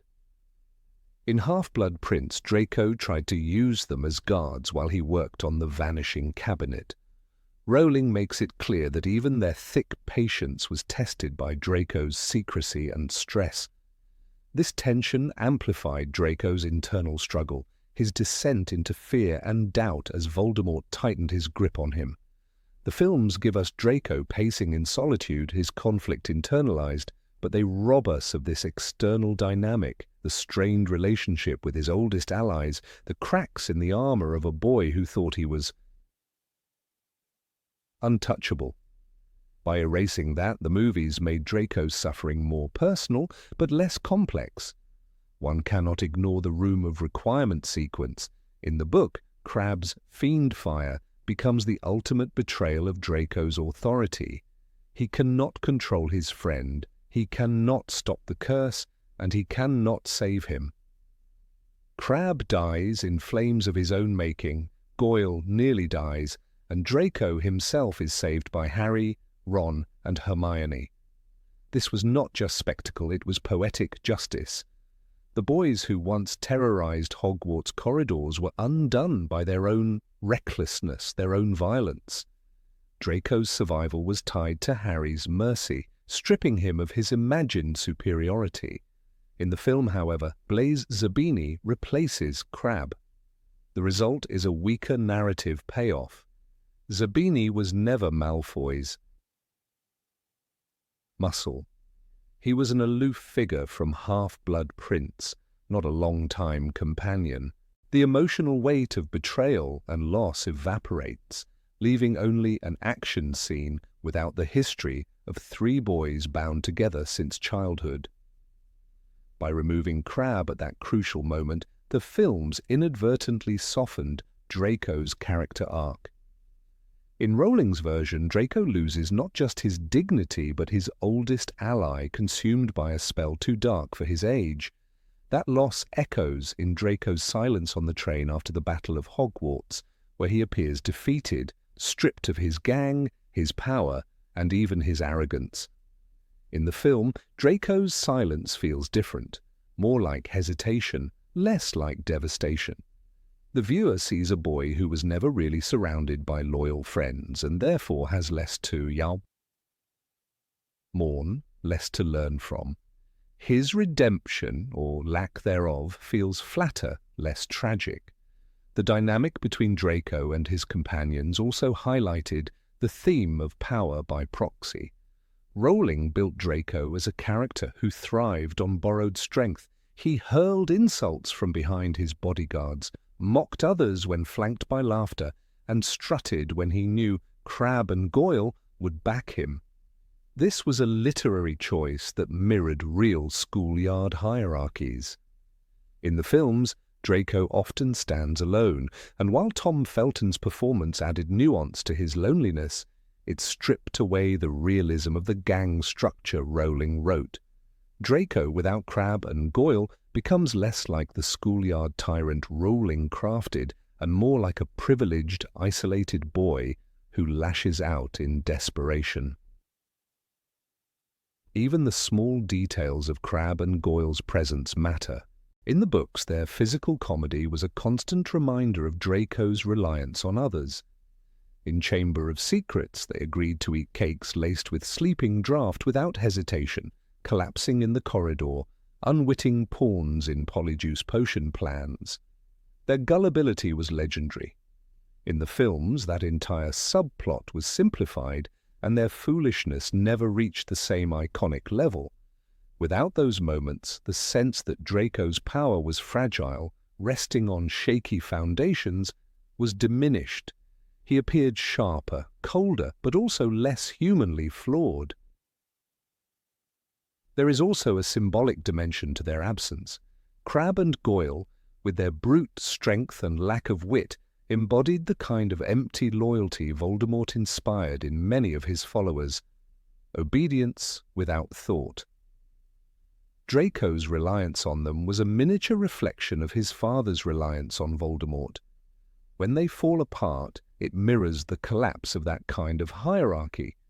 By erasing or minimizing them, the films inadvertently weakened this symbolic echo, leaving Draco's story more personal but less tied to the broader themes of loyalty, blindness, and the dangers of following without question. Tom Felton's Draco carried much of the emotional weight in the films, and it is to his credit that audiences still sympathized with a character meant to embody prejudice and cruelty. Yet one cannot ignore that his portrayal is colored by absence. He seems lonelier, more tragic, because the safety net Rowling gave him, two lumbering figures at his back, was pulled away by cinematic decisions. While this deepened his vulnerability, it also simplified his arc.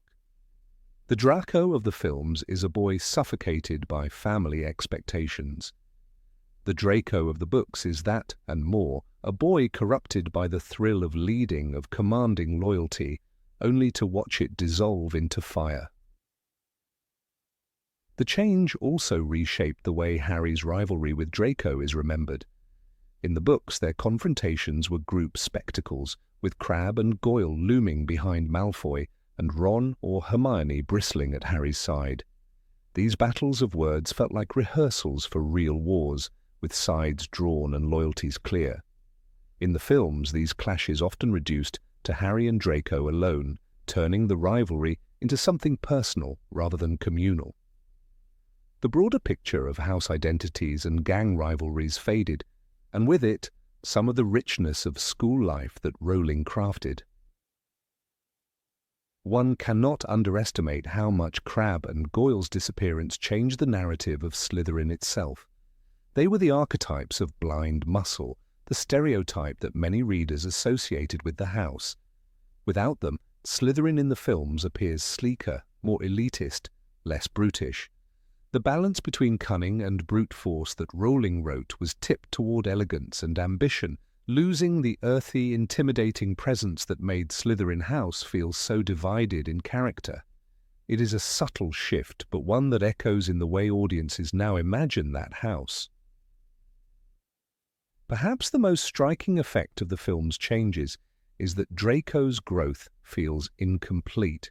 In the books, losing Crabbe is a moment of reckoning. He is forced to face the consequences of aligning himself with darker forces, to see that loyalty can end in destruction. That absence of reckoning in the films makes Draco's silence on the battlefield ambiguous. He appears hesitant, perhaps ashamed, but not broken by loss. Viewers miss the sharp lesson Rowling intended, that even those who follow out of loyalty or habit can pay the ultimate price, and that the leader who relied on them is left to carry that weight forever. In the end, the contrast between the books and films leaves us with two Dracos, one surrounded by brute strength, made dangerous by borrowed loyalty, and one isolated, softened, rendered more human, but less commanding.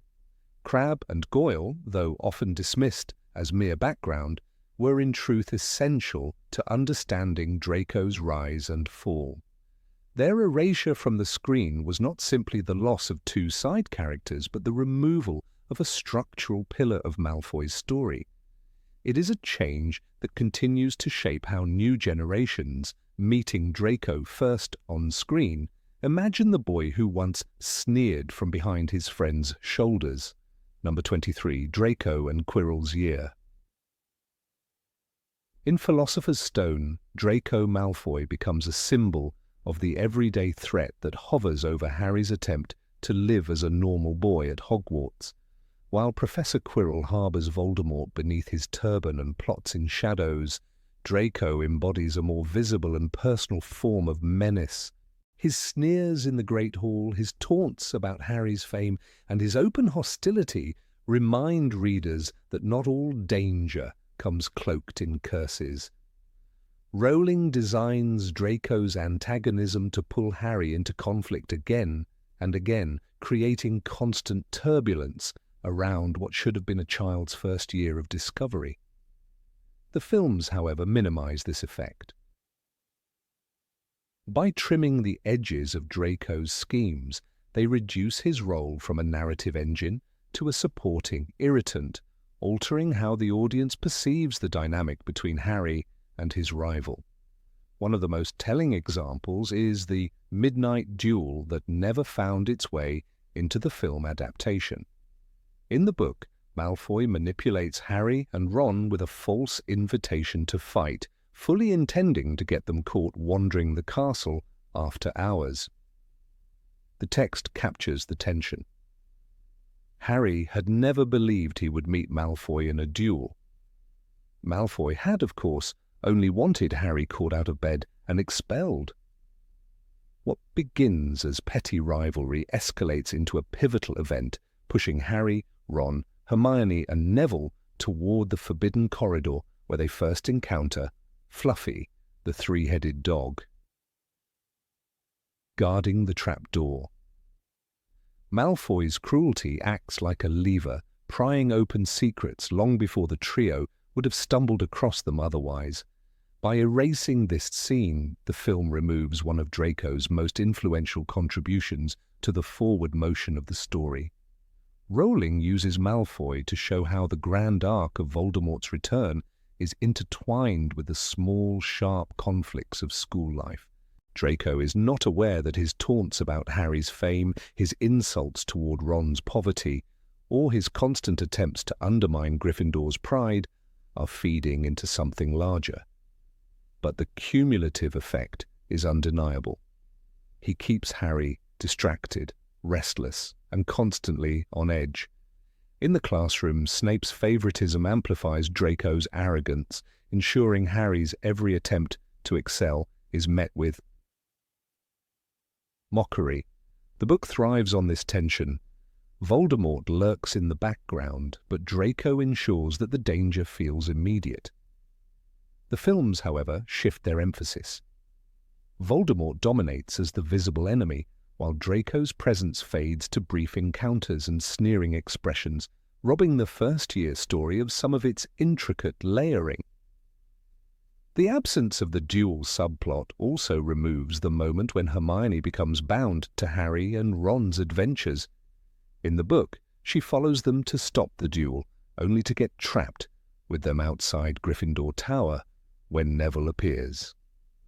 This unplanned gathering of 4 students leads directly to their discovery of Fluffy.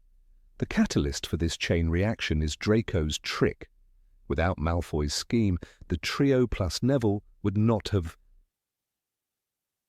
crossed the threshold into true danger that night. Rowling carefully crafts this moment as the first step toward the children forming a unified team. The films bypass this organic development, leaving their bond to be forged in other, less deliberate ways. Malfoy's influence vanishes in the cinematic retelling, and the story loses an essential strand of his impact. Another subtle aspect of Draco's first year is the way Rowling portrays him as a reflection of the environment Harry could have chosen.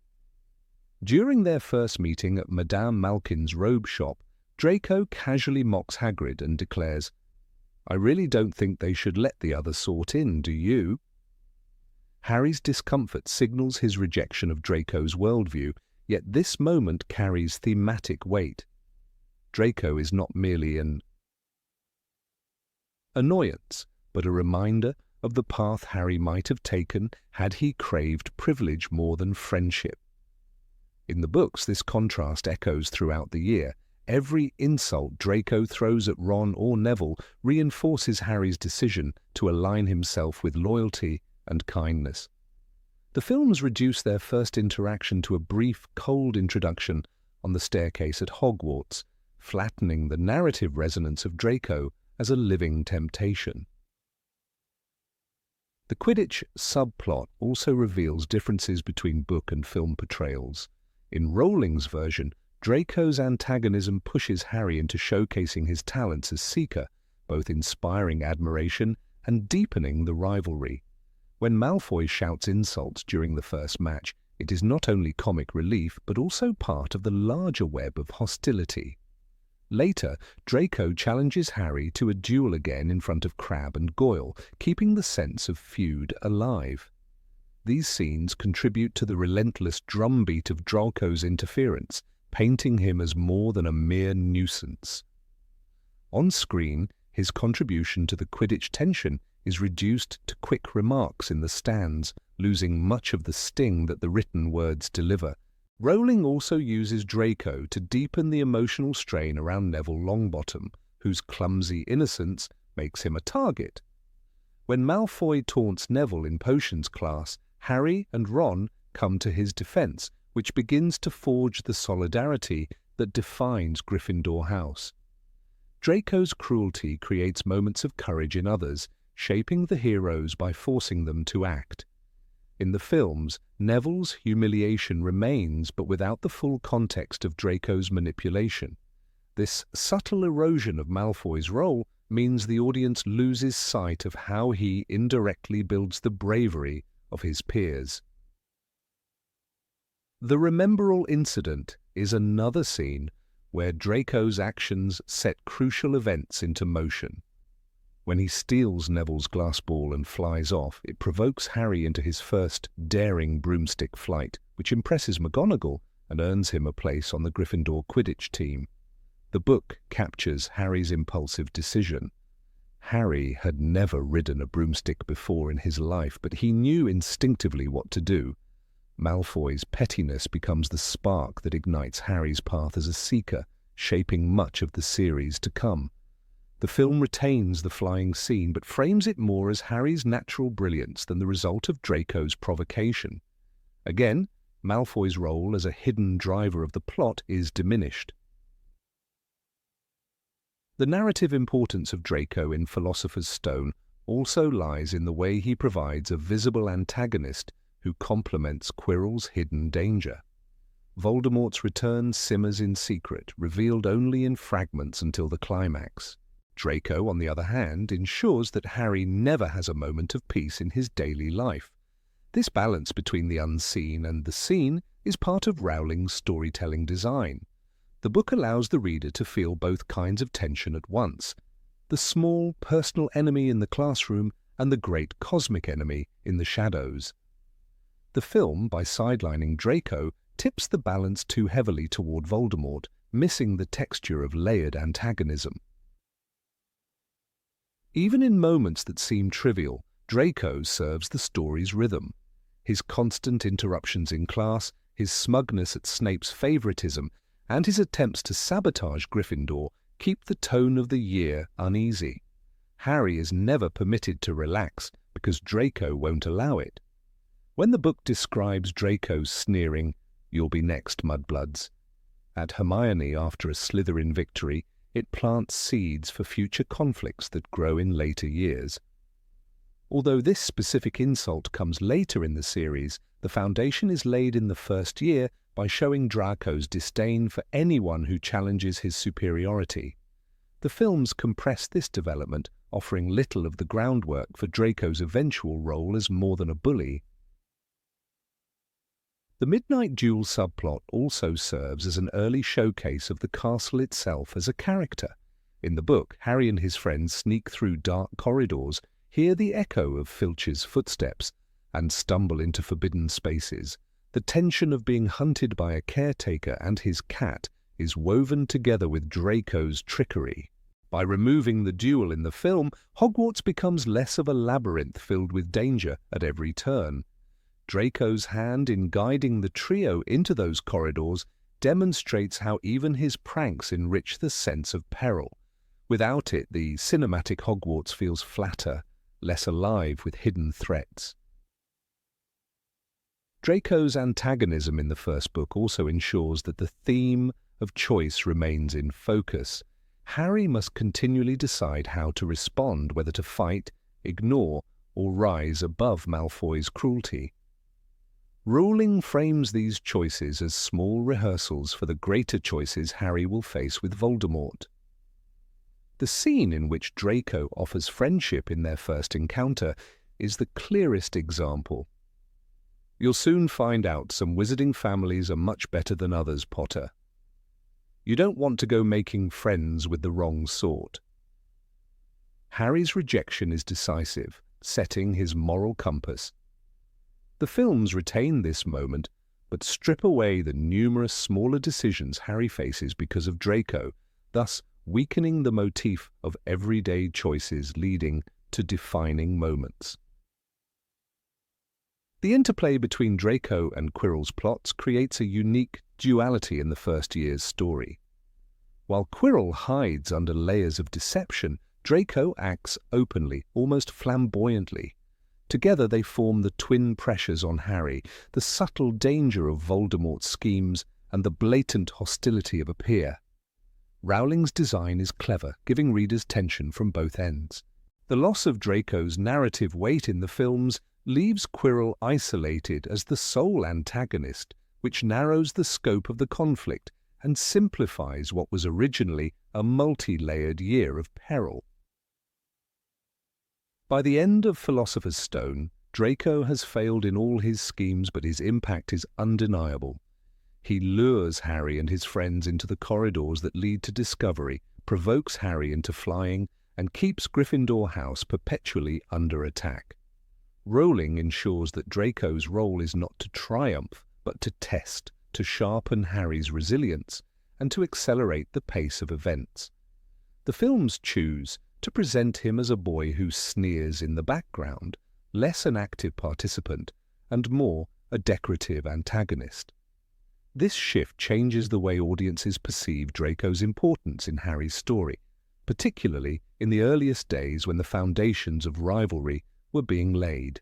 Number 24, Draco and Dumbledore.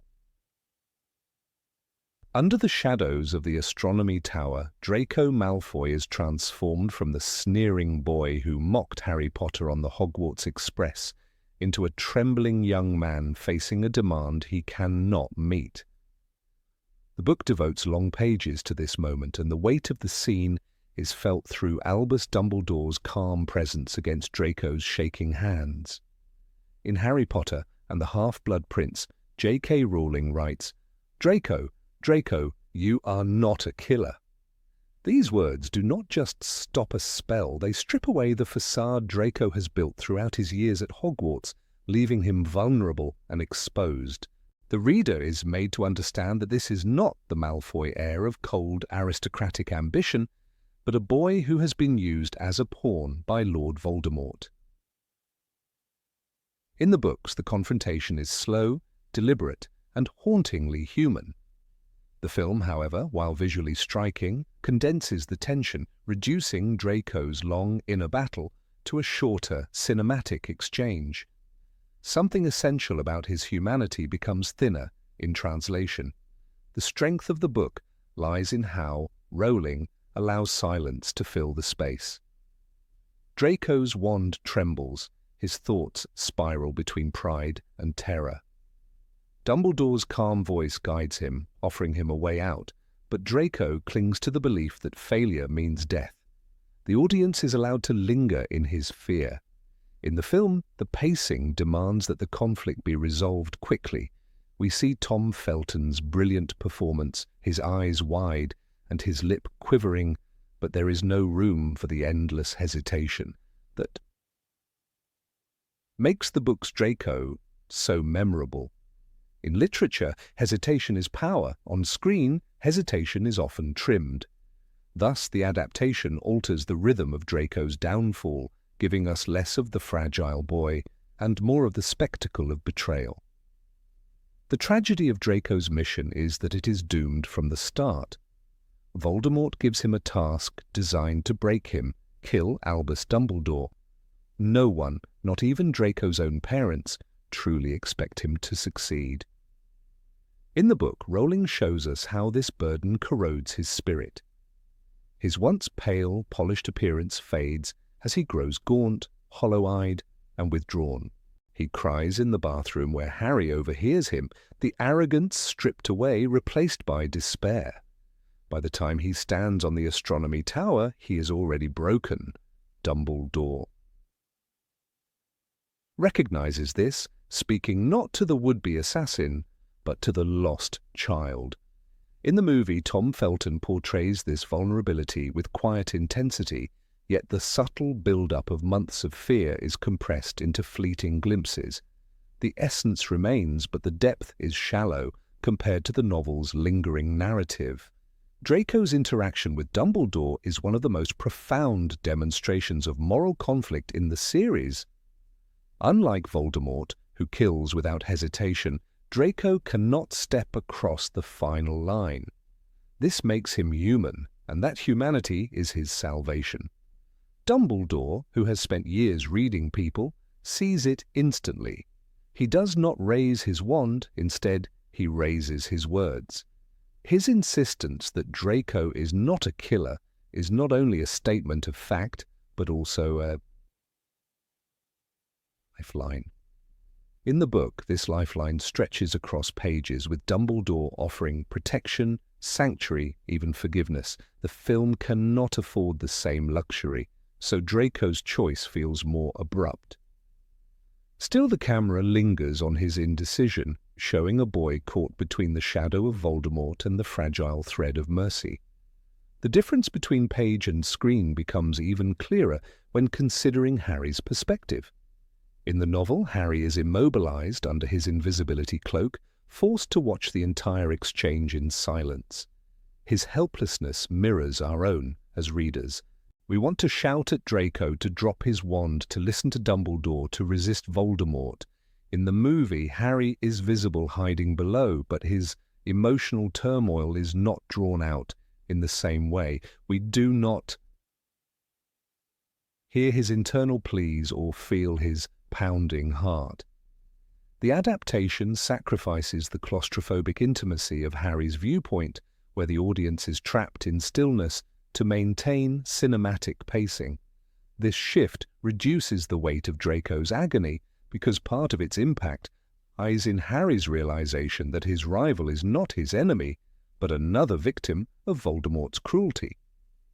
Draco's hesitation on the tower is the culmination of his entire character arc.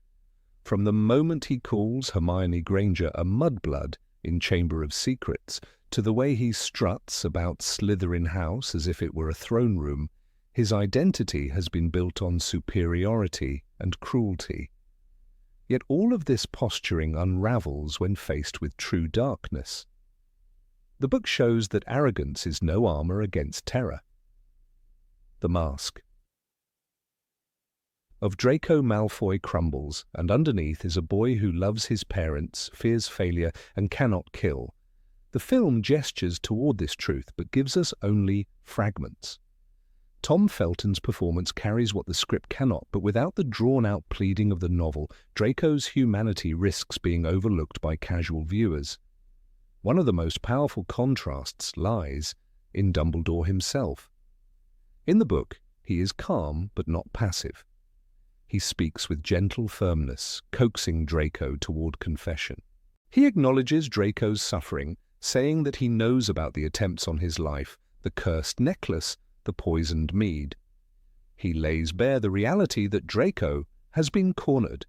This dialogue is vital because it shows Dumbledore's empathy and his strategic brilliance. He knows Draco's soul hangs in the balance. In the film, much of this speech is trimmed, leaving Dumbledore quieter, almost resigned. The effect is that the relationship between the two feels thinner, as though Draco is simply an obstacle rather than a boy being saved. The book ensures we understand that Dumbledore's compassion is his final gift before death. The hesitation becomes a mirror for the reader's own morality. Would any 16-year-old placed in Draco's position be able to kill? The book forces us to confront this. Ruling layers in his trembling voice, his refusal to meet Dumbledore's eyes, his repeated insistence that he must do it. The repetition underscores his desperation, the way he tries to convince himself even as he fails. In the film, we hear the demand, but not the spiral of self-deception. We lose the echo of his words bouncing back against the truth that he cannot act. This reduction narrows the audience's opportunity to feel the full tragedy of Draco Malfoy. Draco's moment on the tower also sets up the later ambiguity of his choices. In Deathly Hallows, he does not openly betray Harry when asked to identify him at Malfoy Manor, and his actions during the Battle of Hogwarts remain hesitant, unheroic, but not wholly loyal to Voldemort either. The Astronomy Tower scene plants this seed of divided loyalty. In the book, Dumbledore's words, "You are not a killer," become a prophecy fulfilled, because Draco never takes a life. The films still hint at this, but without the full gravity of the conversation, the thematic continuity is weaker. What could have been the clearest turning point in Draco's arc is softened into a mere beat in Dumbledore's death scene. One of the subtler elements in the book is how Dumbledore offers Draco protection for his family. He does not merely speak to Draco as an individual, but acknowledges his ties to Narcissa and Lucius Malfoy. He knows that Draco's mission is less about ideology and more about survival. The offer of sanctuary is a radical act of grace, one that the film barely touches upon. This omission weakens the complexity of Draco's motives. Viewers might see him as cowardly rather than conflicted, whereas the novel makes it clear that his heart is chained by fear for his parents' lives. The artistry of Rowling's writing allows the reader to feel the standoff like a storm waiting to break. Every second stretches into eternity. The dark sky above, the quiet weight of the tower, and the trembling boy create a scene of unbearable tension. The film captures the visual darkness but cannot replicate the internal storm. Tom Felton's facial expressions convey much, but the inner narration of Draco's torment is missing. This loss highlights the limitation of adaptation. Cinema can show fear, but cannot always make us live inside it. Draco's near collapse in that moment reveals the larger theme of choice that runs through the series. Dumbledore tells Harry earlier that it is our choices that show what we truly are, far more than our abilities. Draco's inability to choose murder proves that his essence is not that of a killer. The book makes this explicit, while the film leaves it more ambiguous. By not fully exploring the depth of his refusal, the movie risks simplifying him into a frightened boy rather than a tragic figure at a crossroads. The richness of his humanity lies in the fact that he did not choose Voldemort, even under pressure. The irony is that Draco's failure is his redemption. Voldemort may see it as weakness, but the reader sees it as strength. In refusing to kill, Draco maintains a fragile line of morality, however buried it might be. The book's patient description makes us understand this paradox, while the film skims over it to move the story along. Dumbledore's words echo louder in print. They are not simply a judgment, but a truth that defines Draco for the rest of the saga. The adaptation, by shortening the dialogue, loses some of that resonance. What makes this scene unforgettable in the novel is the fusion of fear, compassion, and inevitability.